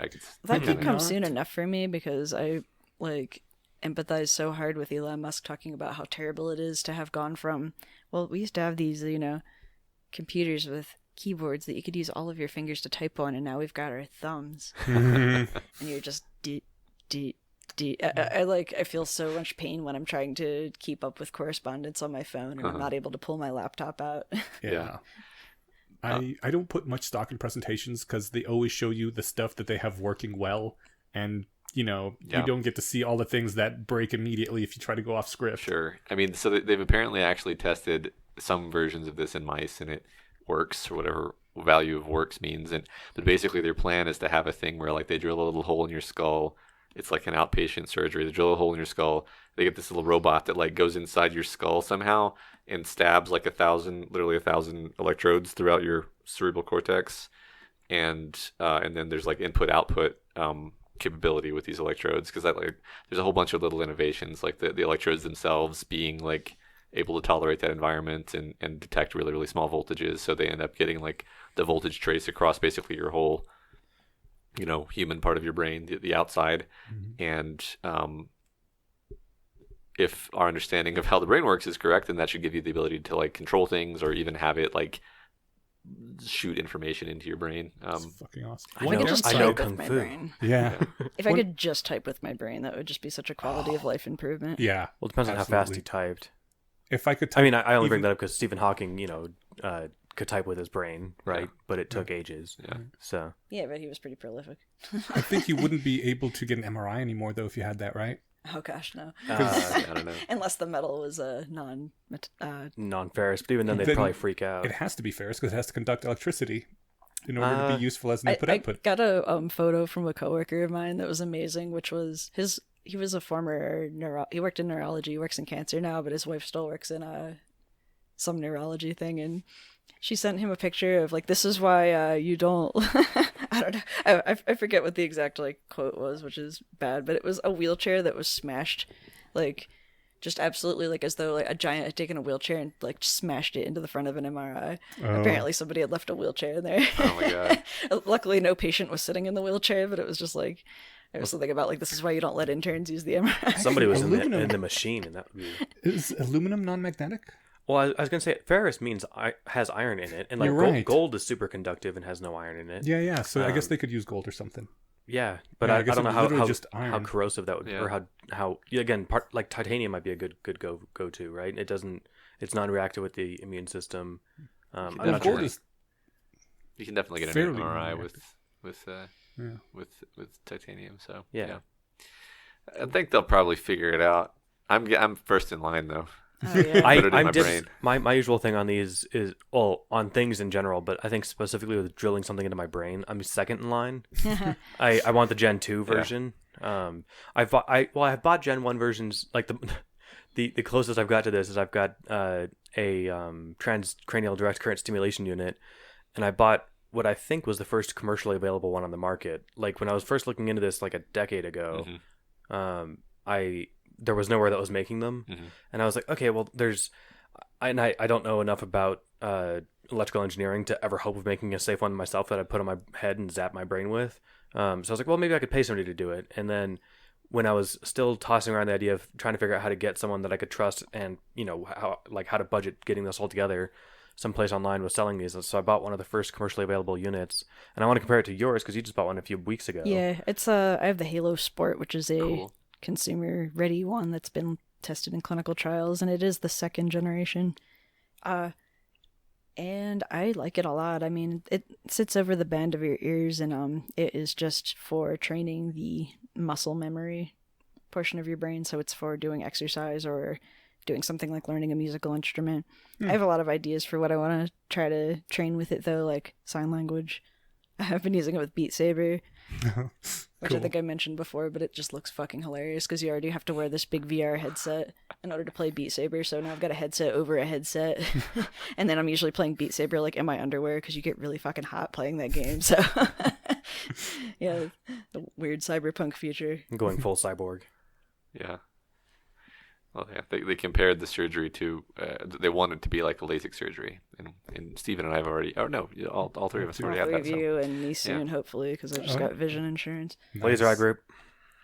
So yeah, like, bit of a tangent, but I was told that I have astigmatism and nearsightedness, so they were like, if you get LASIK, then you'll have your distant vision corrected, but when you get old, your close vision will deteriorate and you'll end up needing glasses. And I was just like, oh, well, that's not worth it. And then now I'm thinking, I'm like, it's totally yeah, but I'm worth not getting old. So. And also, like, that happens to everyone. Well, it wouldn't have happened to me, or like I'm talking like I've already gotten the surgery, but my close vision's very good and it would continue to stay sharp. It's just that I'm going to need glasses forever anyway because my far vision is shit. Yeah. So it would reverse. But I mean, I'm hoping that the technology gets better by the time I'm old, that there's going to be better and better ways to correct stuff. So I might as well do it now, especially if I've got the vision insurance. Mm-hmm. And if you get it where I got it done, they'll give you touch-ups for life. Well, I guess basically they'll give you more surgery for the rest of your life. I was hoping that touch-up was less less of an ordeal than regular, but it's not. Because they use the word touch-up. I guess that means that you spend 2 seconds under the laser rather than 8. But like that's not the hard part. The hard part is the 2 weeks of disgusting tasting antibiotics that run through your like the hole in your eye down your throat. Do you remember those? Yeah. Somehow it's awful. I don't understand it. And it's like I mean it's amazing how much of it gets into your throat.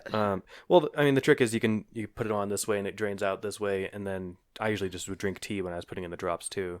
But then the 2 or 3 weeks of paralyzing concern afterwards that I'm going to scratch my eye and rip my retina off.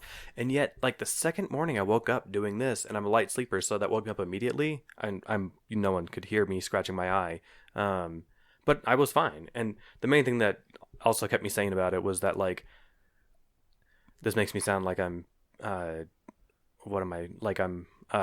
have a big ego, but like the average idiot gets LASIK done all the time, and almost no doctors have worked with a patient who's ruined their eye. Yeah. By the guy who I got my LASIK with, he's worked with several thousand patients, and I think he said he's had one person who ruined their eyes afterwards, and that's because they got wasted the night after and had been wearing contacts for a decade and went to go remove their contact lenses. So, oh my god! Oh, why did you tell me that? I kind of wanted that reaction. I just didn't know how bad it would be. So I mean, regardless of how much you get ablated away, they still have to peel your cornea away. So it's going to be a big recovery. But I don't have to. They can laser directly on your cornea. PRK is what I got, but the recovery for that is so much worse. Yeah, you basically had to daredevil it for like a week, right? Yes, for a week I had no vision, and I had to have people lead me around the house, and I was just in intense pain for 2 weeks, I think, and then very decent amounts of pain for another month after that. And this was because you didn't want to be conscious during the surgery, or no? This is because I couldn't have something touch my eye. I got enough of a thing about eyes that they gave me a double dose of what is the thing that calms you down? Valium, a double dose, and I was still freaking out when it came down onto my eye. And they're like, "You're going to rip your cornea. We're not going to do the surgery on you." And I said, "Is there any other option?" They're like, "We can laser right on the surface of your eye, but the recovery is awful." And I said, "Do that." Did they let you consent to that while on double dose of Valium? I think I had already told them that this could be an option. Okay, yeah. Since this is now a horror podcast, I just wanted to say, like I was moderately apprehensive. Like I had kind of heard that it was kind of not a big deal, but like I was not prepared for how not a big deal it was, because they gave me Valium and Dilaudid, and it was just like nothing. It was like having somebody like clip your fingernails as far as my like mind was concerned. I was just like, oh, so that's what it looks like to not have your cornea on. That's cool. If you don't have like a weird thing about nothing can touch your eyes, then yeah, it's fine. Like I couldn't even wear contacts before I tried. Yeah. Okay. So I couldn't watch other people put in contacts because that would freak me out so much. how did you handle the month of eye drops? I fucking just powered through From it. from a I distance, mean, guess? I would literally hold my eyelids open and like force it in. It was a pain. Yeah, for me, the interesting part about getting it done was one of my coworkers had described it, and they do this thing where they kind of push down and not pop your eye out, but they give it some extra Pressure. area to work with, and it does pressure it out a little bit. And he was like, it really hurts, so be ready for that. And like, I felt pressure, like someone was pushing on my face, like, but not hard at all. And then when like you said, when they peel back your cornea, it was like really, really low res. Yeah. And it was merely interesting. Right.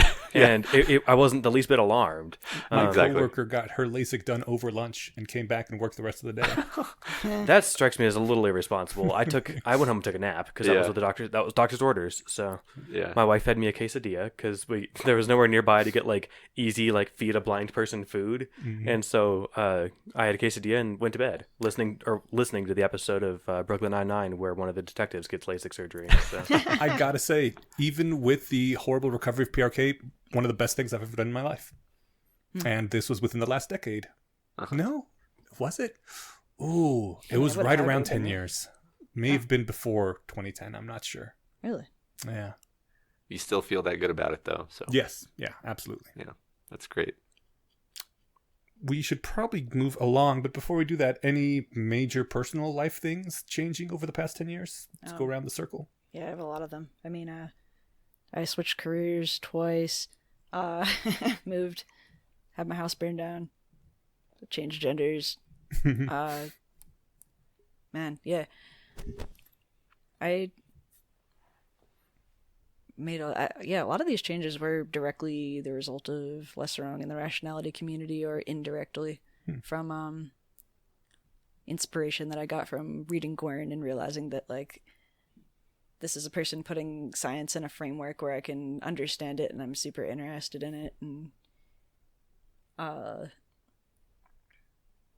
then just like kind of changing the way I thought about well, changing values really. Like I'd always kind of like held a bunch of the values that the less wrong community held as important, I guess, but I didn't have vocabulary for them or any way to really refine them. Things like oh gosh, like empiricism, I guess. Just kind of, yeah, like focusing and doubling down on empiricism really was the main thing that like helped drive me forward through a lot of things, doing experiments, seeing what happens, and then like not making forcing yourself to not flinch away from the data, what the data shows. I don't know. If we're going in a circle, I touched on some of mine already. I mean, it's mundane stuff. I like maybe if I had to put weight on it, probably 25% of the reason I got into programming was because it seems like a rationalist thing to do. But the main thing that got me into it was, or that let me do it rather, was just this. I don't know. I'm not sure where this would be in the rationalist vernacular, but I don't know, the like just do it kind of mentality. Like there's nothing stopping you from doing whatever you want, given that you're not violating laws of physics or whatever. But sort of just this serious attitude of like, okay, I've got to like take charge. Yeah, I mean, other than that, I don't know, all the regular life stuff that people do. Got married, got I guess a house, which is my house is basically an apartment. I don't know, nothing super exciting. I'm feeling rather like I've not done much, which is totally fine. My life's in a good spot, so. Yeah, but you have a really bad autobiographical memory, so you're probably just forgetting all the stuff you I did all this really cool shit that I can't remember. Yeah. Oh yeah, that time I saved the world. You're just really good at, like, from my perspective anyway, being really supportive and kind to people around you, which I don't know if you've always been that way. Or I know that I think like when we first met and then like a few months at a time, you were talking about like trying to deliberately improve on that, and I think that that's a really strong point of yours. I appreciate that. I don't know how much credit I get for that being a rationalist thing or not, but You get credit for it regardless. Oh, well, thanks. Because that's a cool way to be. I It's meant a lot to me personally. It feels like I'm patting myself on the back, so I'm reluctant to do it. But like, I feel like it's just a natural thing to do. I like when people do it to me. I wish more people felt that way. It takes no effort to do, really. So just go forth and be nice to people. But yeah, I don't know. I should have thought of a better answer for this. I actually did have notes and stuff, but they're all just random little tidbits about me that aren't interesting. So I'll let you go ahead. I guess hold on, the cryonics thing too. That is a big one. That would have been around 10 years ago that I signed up. So everyone should do that too. Like, I don't know. Did you sign up for the 30-year term? No, I'm on the annual term still through the Cryonics Institute. You for my life insurance? Yeah, for your life insurance. No, Rudy. Oh, that reminds me. Rudy Hoffman was a life insurance agent I worked with. If you're curious about this, you should check out his book that he sent me for free. And I think I forgot to email him a thank you, but he hooked me up with this like longer package where I think I'm paying into it forever. But if I live to be 90 something, there's like $330,000 in it that I get to just take out in cash. Okay. But it's not like I have to hit 90 first. I can take out less money before that. Yeah. And that's just mine. Yeah. I don't have to pay it back. It's on a loan or whatever. I got a similar thing, except mine explicitly ends after 30 years. So I've got another 20 years in which I either have to die or come up with the difference between what it pays out and what it'll cost to. So it does pay out in 20 years though. 20 years from now, yeah. Oh, it was 30 years from the start. At least it's not like a use it or lose it policy. That would have been a kind of a shit deal. Yeah. So anyway, Rudy Hoffman wrote a book called The Affordable Immortal, which you can find on Amazon. And if you're curious about this and it sounds way too out of reach or something, check it out. Cool. I've made a note. Yep, me too. Me too. Cool. Wow, I've had a lot of changes over the last 10 years. I think 10 years ago, I was still in my alcoholic phase where I was drinking close to a fifth of vodka every night. It was near the end, though. And after I quit that, I started working out. And, I mean, I have regressed a bit since then. I think I'm like 8 pounds heavier now than I was a few years ago, but... No one can tell. You look buff as shit. You're still like fucking great, dude. All right. Ever since the back injury, I've worked out much less.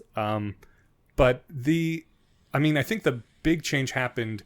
I quit drinking. I got surgery. I lost weight, and I started recording the HPMR podcast. And wow, my life really changed around after that because, like I said, it started out with 7 listeners. So every week was just like another win as more people started listening, you know, and having constant uninterrupted weeks of more affirmation for like 2 years in a row really does a lot to build up your self-esteem. And after that, I started writing and I started being social and having friends, and I had this wonderful relationship which did not end wonderfully, but I learned a lot. I learned a lot about myself. I learned how to have good sex, which was actually really important. And I know we're never going to do a not safe for work episode, but I'm curious.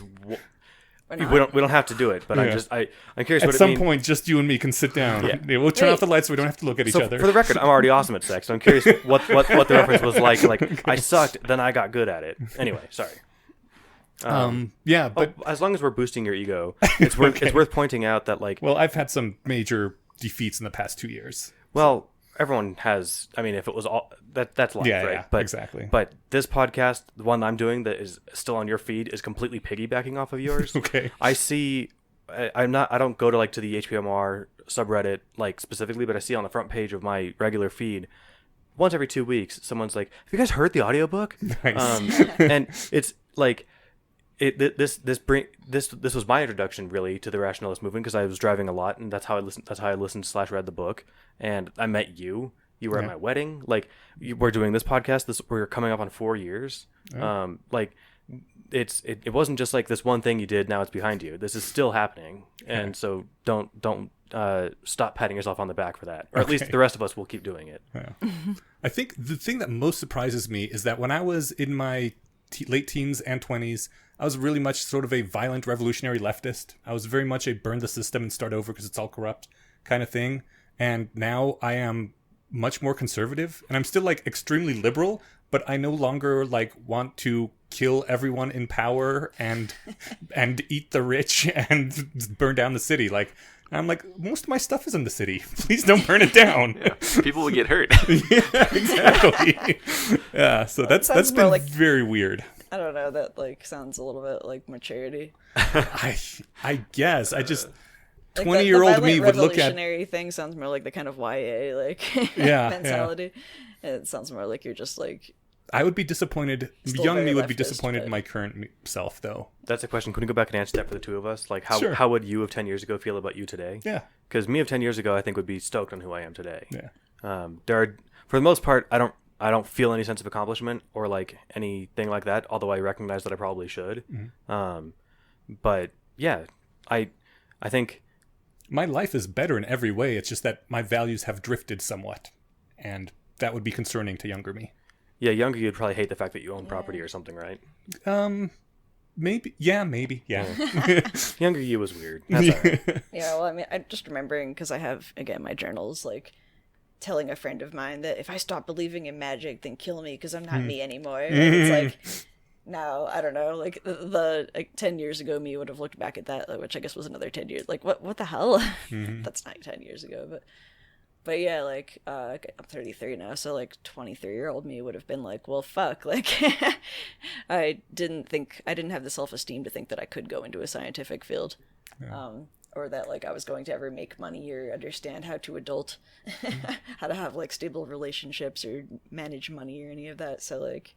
The fact that I managed to do a lot of that, and I'm like, it's not even, like, some of this stuff's not even that hard. It was just, there was a big barrier of it seeming unattainable. The UG field also. Yeah, the UG field. The big thing. The just, like, I know nothing about this, so it must be the hardest thing in the world.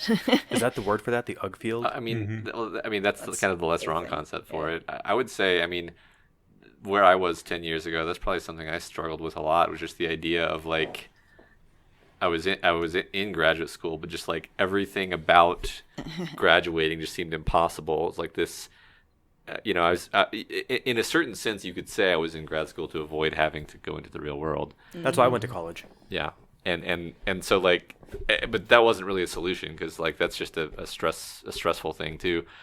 And one thing about Less Wrong is that getting a name for it, getting a handle on it, getting this idea that like, hey, just recognize that's what's happening. Recognize that you're having an aversive reaction to this idea or this deadline or whatever. And here are some tools or here are some ways of thinking about approaching that. I think personally, that's one of the ways Less Wrong and the rationality movement helped me the most in a day-to-day sense.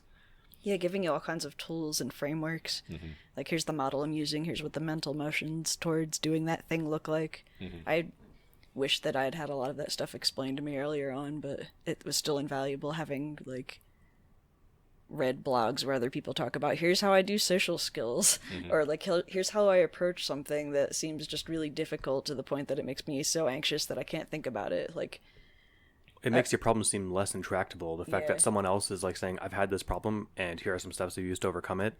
Granted, that's the opening page of every self-help book, but like, I think that there's a lot to that, like you said. Yeah, but then there's actual steps. Like, I was talking about trying to read self-help books where it was like, I've had these problems too, but then I just learned to believe in myself. Or like I started reciting a mantra every day and I was just like, I don't see how this relates to being able to like... I mean, I remember when the UG field was first explained to me, the example was somebody talking about aversive mail, and that resonated with me because I would always have this thing where I'd receive lots of letters, and like some of them look like, oh god, that's a tax thing, or like, oh man, I don't know what this looks like a bill, this looks like, oh man, did I get like a speeding ticket or something? Like, they just pile up and I'm just like, I can't even open those. But like, you don't actually like consciously think the words, I can't open those, or I don't want to look at them today. Your subconscious is doing all of that in the background, and your conscious mind is going, oh, I really need to do this thing right now, and I'll definitely get to that later today. Oh, like, I guess I didn't get to that today, but definitely first thing tomorrow. Yeah.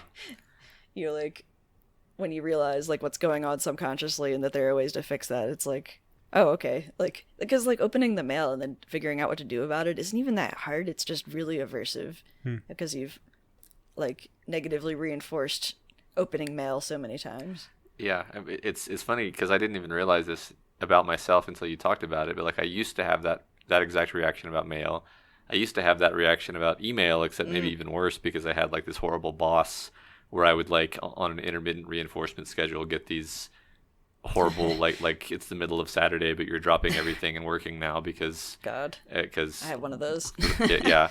And so I had this horrible relationship with both of those things, and just over time just kind of turning the crank of using the right mindset on them. I don't really have any particular emotions about email or mail anymore at all. So, and that's it's a huge relief, right? Like you're carrying so much constant stress and turmoil that you're not even conscious of, but you're definitely carrying it, and to not have that anymore, it's you breathe, Yeah. I feel like we stole a lot of your time. Where were you a decade ago? What have you been up to, other than building a media empire that is going to be has been challenged by Disney for its epicness? So, Wait, what? Well, media empire was only in the last 4 years, but that's been a huge thing, obviously. I mean, in the last 10 years, I got a PhD. I graduated. I moved to the Bay Area, and then I moved to Houston, and then I moved here. I got married. I had 3 kids. I got divorced. I got a real job, and then I got a different real job, which is where I am now. And just a lot of other stuff in there, been picking up hobbies and such. What would young you think of current you? I think they'd be impressed in some ways and probably disappointed in some ways, because I have always had and continue to have a delusion of grandeur about my destiny. Yeah. Like anyone who consumes a lot of science fiction. Yes. So just to be honest, like I'd probably be like, oh, you're not running Tesla, SpaceX. You're not president of Mars yet. Right, exactly. And I'd probably be a bit baffled and confused at some of my like personal relationship decisions, and I would absolutely not understand I had no conception of what it is to have kids. Now my oldest is 7, so I've spent most of the decade having kids, and it's not at all what I thought it would be, and it's wonderful, and I would have no frame of reference for it, so that would just be kind of a big confusing.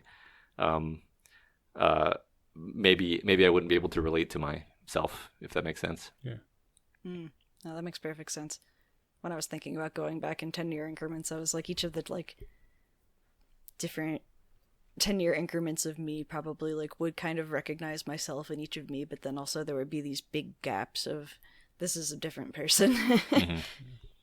Yeah, like if I look back, not even that far, I'm just like, that person was an idiot, and I'm probably going to feel that way about myself in 10 years. I don't know, like the weird thing about, again, having the journals is that like it was funny because I first noticed this about my art where a couple of years like later I'd look back at my art from 2 years ago and be like, God, I sucked. Oh my God, that's such crap. I can't believe I thought this was so good and spent so much time on it, showed it to her. And then like 2 more years I'd look at it and be like, oh no, that was pretty good actually. Like, and then I feel the same way about like going back and reading my journals where I'm like, oh, I was such an idiot, what embarrassing thoughts. And then you get enough distance from yourself and you look back and you're not seeing, oh God, that was the embarrassing version of me a little while ago, but oh, that was 17-year-old me, and like they were really trying their best and had all these ideas and thoughts and fears that are valid. Like, and I guess also like working at a library with other kids, preteens, and like kind of looking at, it's like, oh, there's the frame of reference for like that age of person, that genre of person. It's like,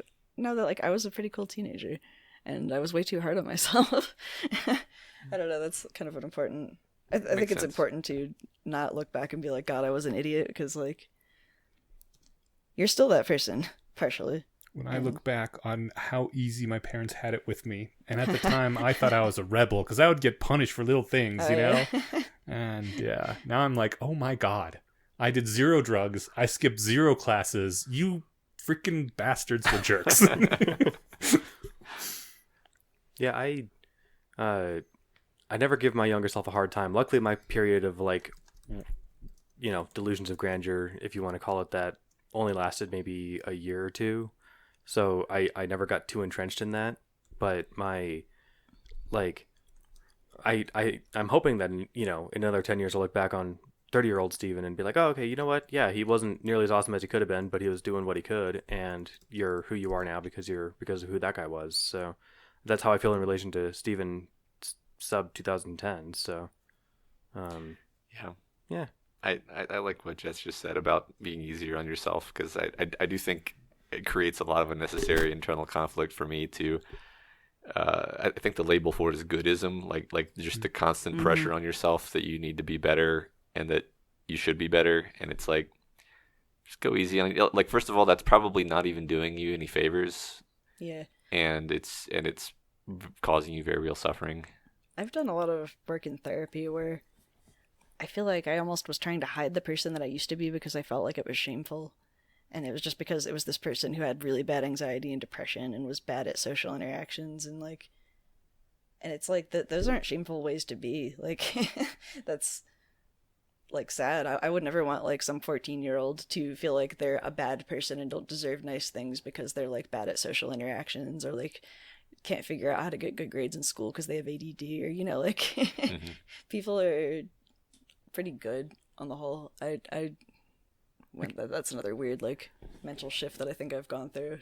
I can't think of anything like short of like sadistic torturer, like unrepentant sadistic torturer that I'd say you should feel bad for who you were 10 years ago, right? Even if you sucked at all the things that you care about, like I don't know. There's some people that are just mean. Well, they take advantage and abuse other people. Yeah. Like maybe that's not even sadistic torture. That's the soft version of sadistic torture. Like an unrepentant dick. Yeah. Then yeah, sure, maybe you should feel bad about it, but only to the extent that it makes you a better person.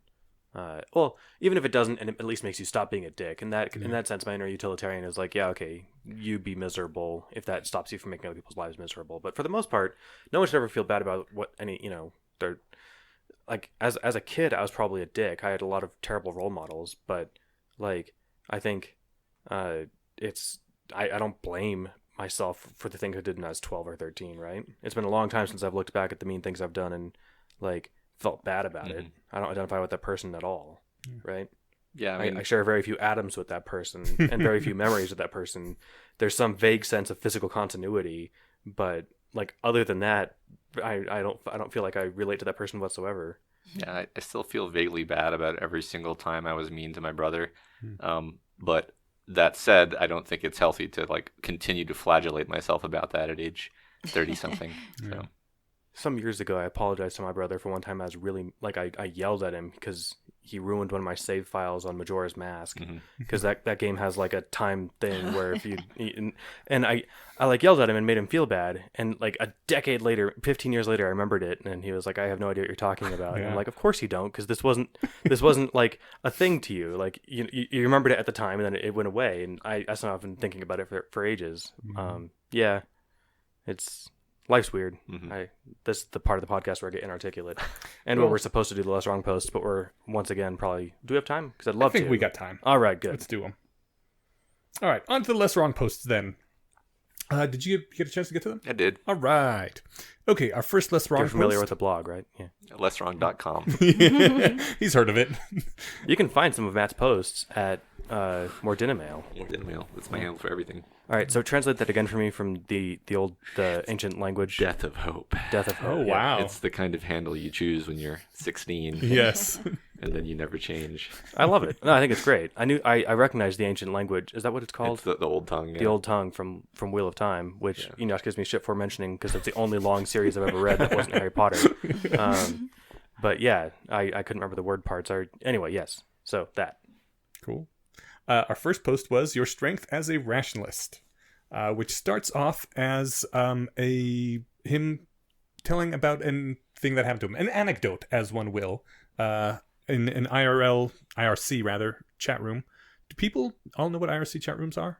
I think so. Maybe. They still Explain exist. for our listeners. Internet relay chat. It's basically Discord back before Discord existed. You would type in real time to people one line at a time, and everyone in the room could see it, and you would all just kind of chat like that. You know how IRL is where you do that with MeetSpace? This was that, but in the computer. Yes. IRL, IRC. Perfect. Yeah. Right. Anyways, someone was telling him that a friend of theirs needed medical advice over IRC, that he'd been having chest pains, and he called an ambulance, and the ambulance came, but the paramedics said nothing was wrong and left. And now the chest pains were getting worse. And Eliezer remembers that he was very confused by that story, that he remembered reading that paramedics always have to take someone to a hospital when they complain of chest pains because otherwise they risk being hit with a huge lawsuit if it actually was a heart attack, and they don't have to end up paying the person's bills. So as a matter of policy, you always take someone to the hospital. But he also remembered, he'd gone to the doctor complaining about chest pains before, and the doctor explained, it's not a heart attack, you have this or whatever. And every time he'd done that, the doctor had always been right. And so he was confused by the story, but he waved it off and said, yeah, the paramedics were probably right. And then it turned out his friend came back a little later, said that this friend of theirs made everything up entirely. And at that point, Eliezer begins the self-flagellation, where he says that he felt really bad about this because he had explained an entirely fictional story within his existing model by contorting his thought process to fit it. Mm-hmm. And he should have, at that period, as soon as he was confused, stopped and noticed and said, I don't think this is in the post, but it's become sort of a meme, or at least for a while, I notice I am confused is the term that was used, because whenever you are confused, that is a sign that either the story is wrong or something about your model is wrong. That if you can change your model to explain any anomaly, even one that never happened, I believe the line was, a hypothesis that forbids nothing permits everything and thereby fails to constrain anticipation. And I wasn't in this post, but somewhere on the blog too, like the issue is that, like, that little note of disconcerting, like, confusion, mm-hmm. It's just a failure of human architecture that's not a blaring siren. Mm-hmm. It's just like a beep, that's confusing. Yeah. And part of the training that as a rationalist is to try and promote that to conscious attention when you notice it. And I make an effort of saying either in my head or out loud, I notice I'm confused, mm-hmm. if I'm confused by something. And that's one of the core principles of skepticism that Brian Dunning's articulated over the last 15 years of his podcast of, like, before you move mountains to try and explain some bizarre event that someone's describing to you, first things first, make sure it actually happened. That's a little more straightforward than trying to map something into your existing mental model and stuff, but it's the same. It's in essence shares a similar core, is what I'm trying to say. Yeah. Mm-hmm. If I had to guess, I would say that this is some kind of artifact of having minds that evolved to make models. I mean, it would be, okay, it's raining, and now it stopped raining, and maybe God is crying. I don't know. Like, people kind of come up with stories to explain why things happen, and then they, I guess, like, corroborate them over time, and the model has some kind of explanatory power. I mean, we have, like, Newton's laws, which aren't exactly right, but they had explanatory power.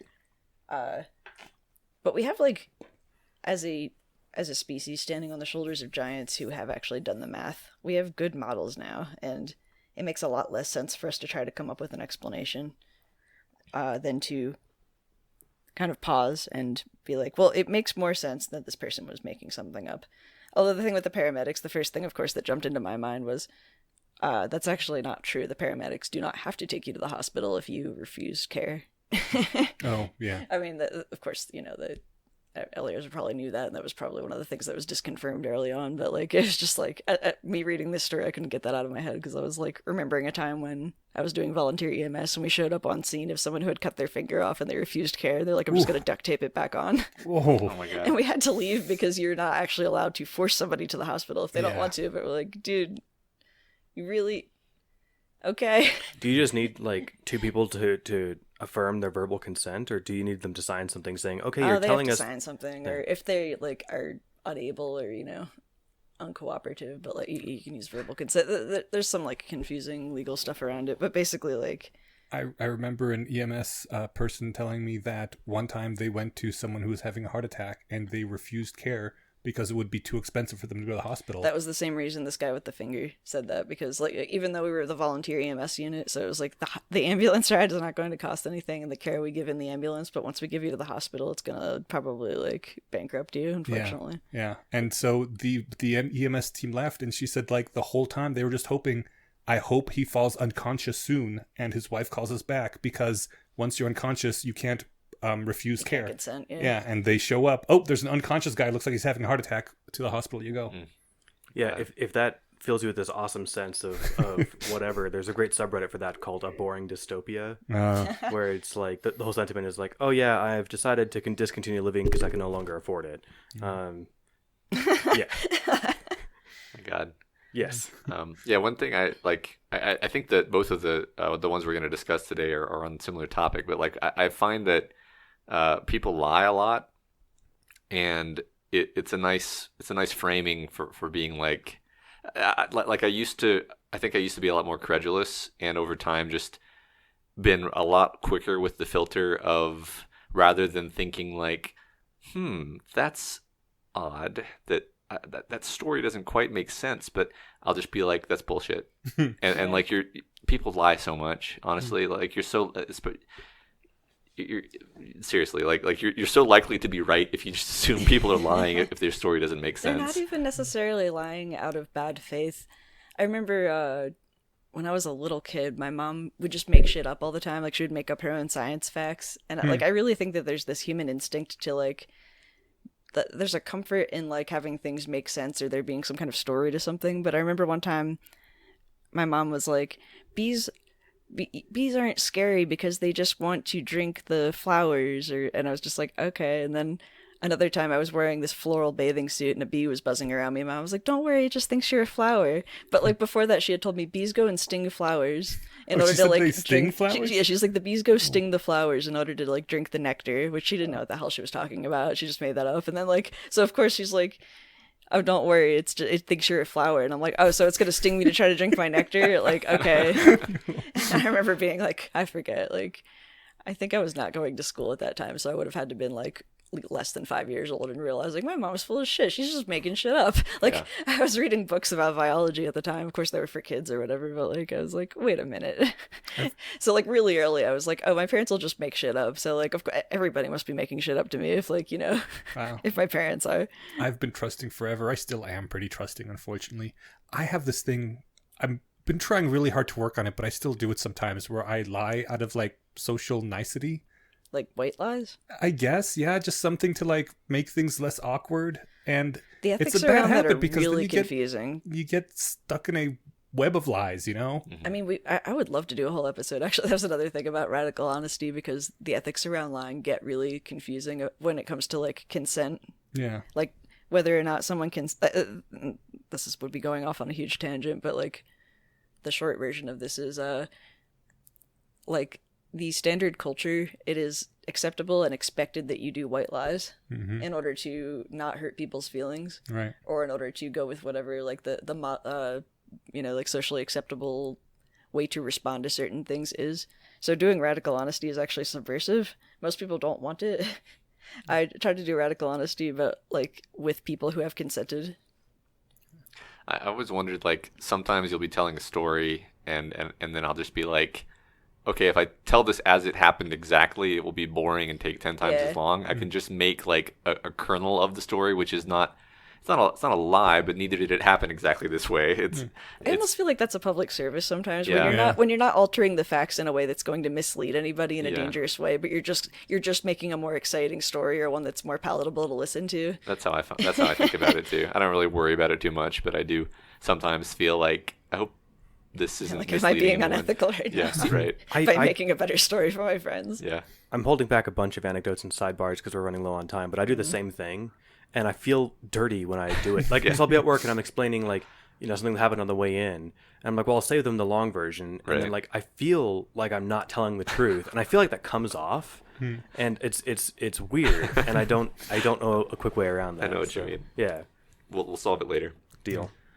So yeah, the title of the post is Your Strength as a Rationalist, and the title line is, Your strength as a rationalist is your ability to be more confused by fiction than by reality. If you're equally good at explaining any outcome, you have zero knowledge. That's on the boilerplate title page of my PhD dissertation. Really? The if you're equally good at explaining any outcome, you have zero knowledge. Yeah. Nice. Love it. Yeah. Good bumper sticker, good tattoo. Yeah, it would be. Yeah. So, man, all right. Small digression. The only when you're describing your mom, like having just like any model is better than no model, and not realizing that she's making up stuff as like on the fly, or not caring that she is. Yeah.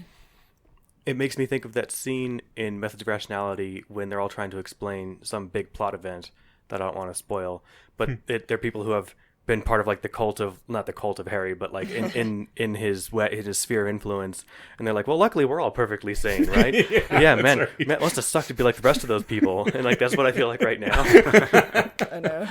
But with the same sense of irony. Yeah. I still don't notice confusion. It's a skill I need to work on because, I don't know, lots of time when you're reading fiction, it may not be perfectly written, and you're like, okay, so the author flubbed a little here, but I don't want to be taken out of the story while I examine every little detail, so whatever. I'll be slightly confused, and it'll clear up in a chapter or two. The same thing you're doing in like the whole rest of your life. Well, this is confusing. I don't want to not have my life make sense. Maybe Right. this. Yeah, that seems fine. All right, I'll permit myself two other quick sidebars. One, I'm super gullible, and I'm trying to work on that. I don't know why. I've had that problem too. Yeah. We are a high trust community. No, but even as a kid, I would believe the dumbest shit, and it would take minutes for it to go away. Like my biology teacher and my chemistry teacher in high school were both ex-hippies with beards, and one of them explained to me like, "Oh yeah, we were twins joined at the beard as kids," and like I spent like a minute unpacking that in my head. I'm like, that's not possible. But like I so trusted my teacher who was telling me this that like it. I spent a good minute dissecting that. Like, there's no way that's true. It's gotta be a metaphor for something. What is that? What is beard? But for a solid minute, I was trying to work into my world model how two people could be born joined at the beard. And yeah, so again, this is not like you could convince 5-year-old Steven something. This is, I don't know if I'd be that stupid today, but anyway. You know, Jesse Cannonball Jenkins sometimes just has the flat affect deadpan kind of joking that he does with people. Yeah, and people like him. I hate those. Yeah, because they hold a straight face, and so when they just bullshit me, I'm like, really? And they're like, yeah. I'm like, oh, okay. And it's, the nice ones then say like, no, man, I'm just fucking with you. But every now and then I go around believing something for months, and it turns out it was just someone fucking with me. I had a coworker like that, and I could share stories that were as humorous as that, but I'll save it and just jump on one thing that you said about assuming bullshit. My wife found something last night. We got a new cat that we're both terrified that something bad will happen to it. Something bad happened to our last cat, and she read that like the stuff in jet dry like wipes on the wood floors is toxic to pets. And then she showed me, or actually she went up to go look at the box in the closet. So I looked at her phone because it had the article on it. It was just a picture like shared on Facebook or something. And I'm like, oh, this is all the kinds of bullshit that people see. So I immediately called bullshit, but I didn't want to be like, it's fine, it's bullshit, and just call after her. So I went and looked, and then I actually read the thing, and then I was like, all right, you know what? Let's check to be 100% sure, because I'd be willing to bet you $100 right now that I'm right, but let's be sure. And there was a Snopes article that actually had the exact cut and paste. This is just a thing that's been going around for years. Nice. So good job. But yeah, calling bullshit I think is a good default, and not to say push it away as bullshit and never accept the fact, but say, no, I'm not going to believe that right away until I verify it. Which brings us to our next less wrong post. Our next less wrong post is... Oh, snap. I lost my position. I defy the data. Thank you. The title of the post. Would you like to give the synopsis? Sure. It opens with, one of the great weaknesses of science is that it's this mistaken idea that if an experiment contradicts a dominant theory, we should throw out the theory instead of the experiment. And I agree with what you put in brackets there, that I don't necessarily think that's true, but that is sort of what you're supposed to think. Like, oh, we've just falsified Newtonian gravity. It's out. Throw it away. Maybe that's like the perceived ideal in high school science or something. I think that's closer to it, yeah. But that's not how science really works. And also, like, this was written during the time of the great atheism debates on the internet, and a lot of, scientific proofs of God not existing, or scientific proofs that faith may have magic powers, were around at the time. And basically, lay people were using science very much in this sort of way, that, like, this experiment proved this, and therefore science is on my side. And so I don't think that, like, scientists necessarily maybe ever treated it this way, but a lot of at the time, the common perception was that this was sort of a thing. But I think this is one of these rare cases where Eliezer's lack of formal training in an actual academic setting shone through a bit, because I'm not sure real scientists thought that. I feel like 10 years ago, I would have just believed this as it was, but like especially after reading a lot of Scott Alexander's posts about philosophy of science, I agree with you guys. It's that's not how it works, and that's not how it's supposed to work. But I mean, the post I think is salvageable, despite that. Yeah, because there's lessons that you can take out of it that aren't necessarily about the truth of how academia works, right? Yeah. Yeah, I mean, basically, he's saying like if you get a new piece of data that that's why I think it's related to the previous post. It's like if you get a new piece of data that doesn't make sense to you, and it's just one piece of data, then you can just say, nah. You get one free, nah, and then give kind of the world a chance to prove that. Get a better experiment or something like that. I think, yeah, he says that if it contradicts the standard model, it's an important fact that needs to be openly acknowledged. And I think he goes farther than that, which I like, when he says he like almost coins this term "defy the data," which, I mean, never caught on or anything, but he pointed out that like it would be interesting if experiments like this that contradicted the model were published, and with the note "published but defied," where someone, important member in the community could be like, I defy this data, I don't think it's true, and then there would be ongoing follow-up experiments or something. This was posted before the It was before the replication crisis. Yeah. Which, so in that sense, kind of foresaw it coming. I don't know if that had anything to do with that, but I do remember I thought they kept going through the rationality community where people were talking about wishing that falsifications had more status. Publishing like new data was always the highest status thing to do. Doing new experiments. Yeah. Exploring new areas, but like replicating and falsifying or confirming stuff was always kind of, it never made the front page of journals. And I think that's one of the reasons we had the replication crisis. Yeah, no one who wanted to have a career in this would bother replicating things. It was not something that got published. And no one would pay you to do an experiment that, well, we already know that works. Right. Yeah. So. And it turns out there was p-hacking involved and, other bad things. I think there was something that came out recently that showed even a bunch of meta-analyses tend to be skewed. Yeah. Where that's kind of upsetting. Yeah. But also kind of predictable. Yeah.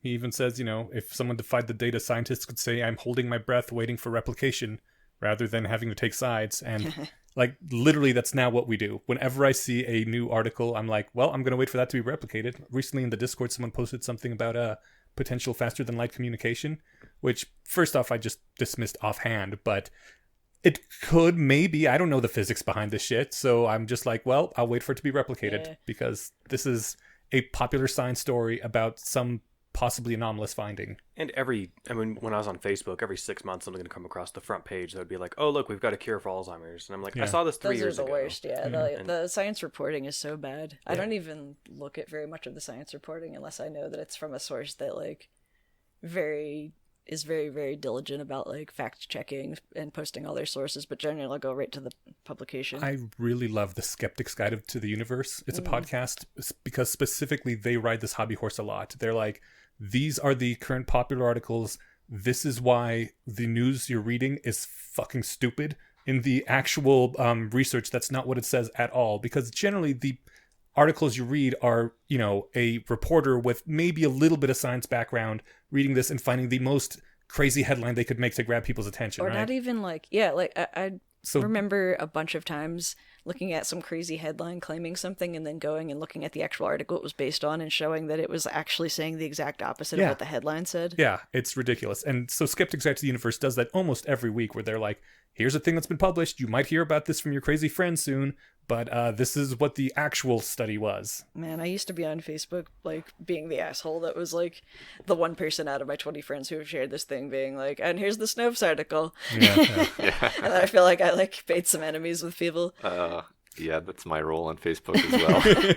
And then I just, mostly stopped going on Facebook except to share memes or to use Facebook Messenger with my few friends that refuse to use any other messaging app. I really got to get that new one. Riot, is it, that Matt was talking about? What? The new message app? Yeah. Oh, I don't know. The only reason I have Facebook is so to many coordinate messaging what's apps wrong with now. meetups. Yeah, it's can we use less messaging apps? I like Discord. I've basically stopped using Slack entirely in favor of Discord. Mm-hmm. I do like Discord. It has a few flaws, but for the most part, that would be nice if I keep trying to find some kind of this is such a tangent app messaging app aggregator They claim to exist. There's a few that I've tried. None of them has impressed me yet. If any listeners know of one that works really well, I'd really appreciate a recommendation. Now I'm going to shut up. I like Discord because it has all the strengths and flaws of the old IRC channels. I like it, but like, what about your good. friends that won't use anything but Facebook Messenger? Yeah, like they're not on there's Discord. a reason I still have Facebook. Yeah, All right, so they actually are dead to you. well, no, I use Facebook Messenger. Oh, not yes, Facebook, okay, all right. All right, back to the post. So, Yes. so here, the anticipated reaction. I'll play the part of the person that he's reacting to. Well, so Eliezer, you're telling me that the person that says, oh well, experiment after experiment keeps showing that vaccines aren't causing autism, but they just get to keep saying, I defy the data? That seems like a really stupid argument you're making there. He says specifically, you can't defy the data on multiple experiments. At that point, you either have to relinquish the theory or dismiss the data by pointing to a design flaw or a larger body of experiments that fail to replicate it. He specifically is making this you can defy the data one time. And it makes a lot of sense because like just file drawer effects by themselves are enough to explain away like, oh, we did one experiment that came up with a really weird finding. It's like, well, yeah, if you use a confidence interval of 0.05, it's going to happen all the time. Yeah, there's lots of noise in data. Yeah, all that means is, okay, run a real experiment on that topic now that you have found that finding.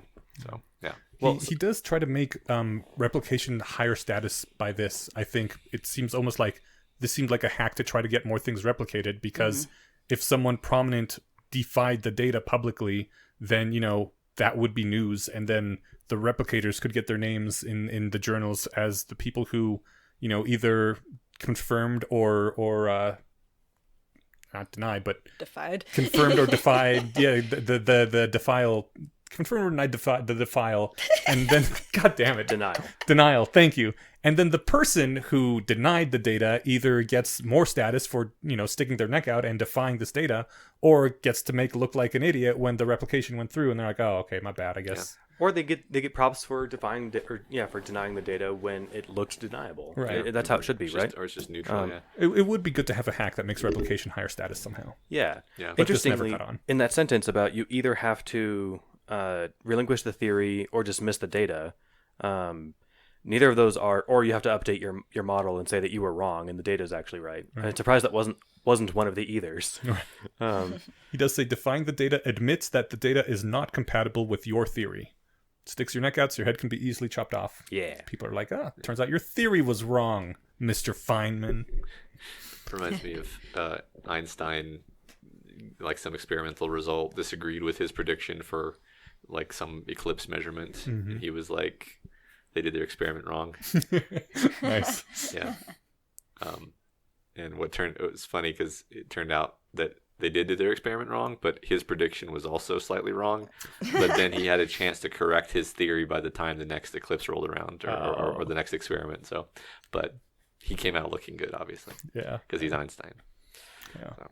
But to your point, what you were saying, yeah, I do think people can and often do take this to a way big extreme where they're like, I just defy any data that doesn't fit what I believe. Yeah. But by that point, you're not playing in the spirit of the rules, and you're just rationalizing anyways. So, yeah. Which is an unfortunate accident of English language history, that rationalization and rationality are so closely tied together. Yeah. Want to wrap this up? Think of hatred and call it a night? Let's see. For next time, our Less Wrong posts will be absence of evidence is evidence of absence and conservation of expected evidence. There was a whole book I read on that first post that I think before I read Less Wrong, and I'd like to know if I had his name when I started that sentence and I forgot it, but the book was called God, the Failed Hypothesis.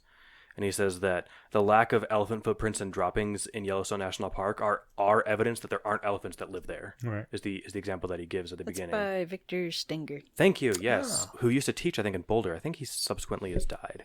I missed a talk that he went to, and I really should have gone. But yeah, Victor Stenger wrote that book. It's nice to have somebody with a computer handy. Yes. Before we thank our current patron, I want to say that the previous patron that we thanked, which was a while ago now because we didn't do one on our live episode. We thanked Thunk. And talked for a bit about who this Thunk person might be.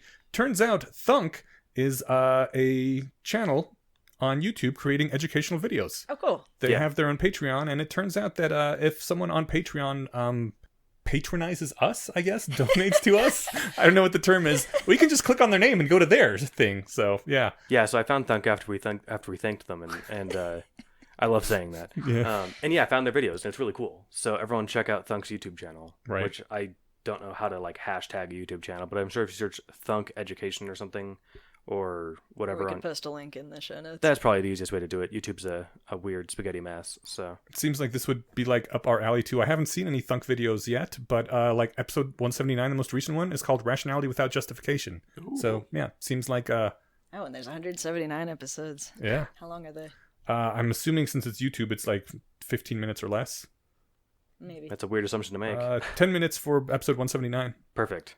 All right, sounds I mean, great. that's about the attention span of people watching YouTube. I Yeah.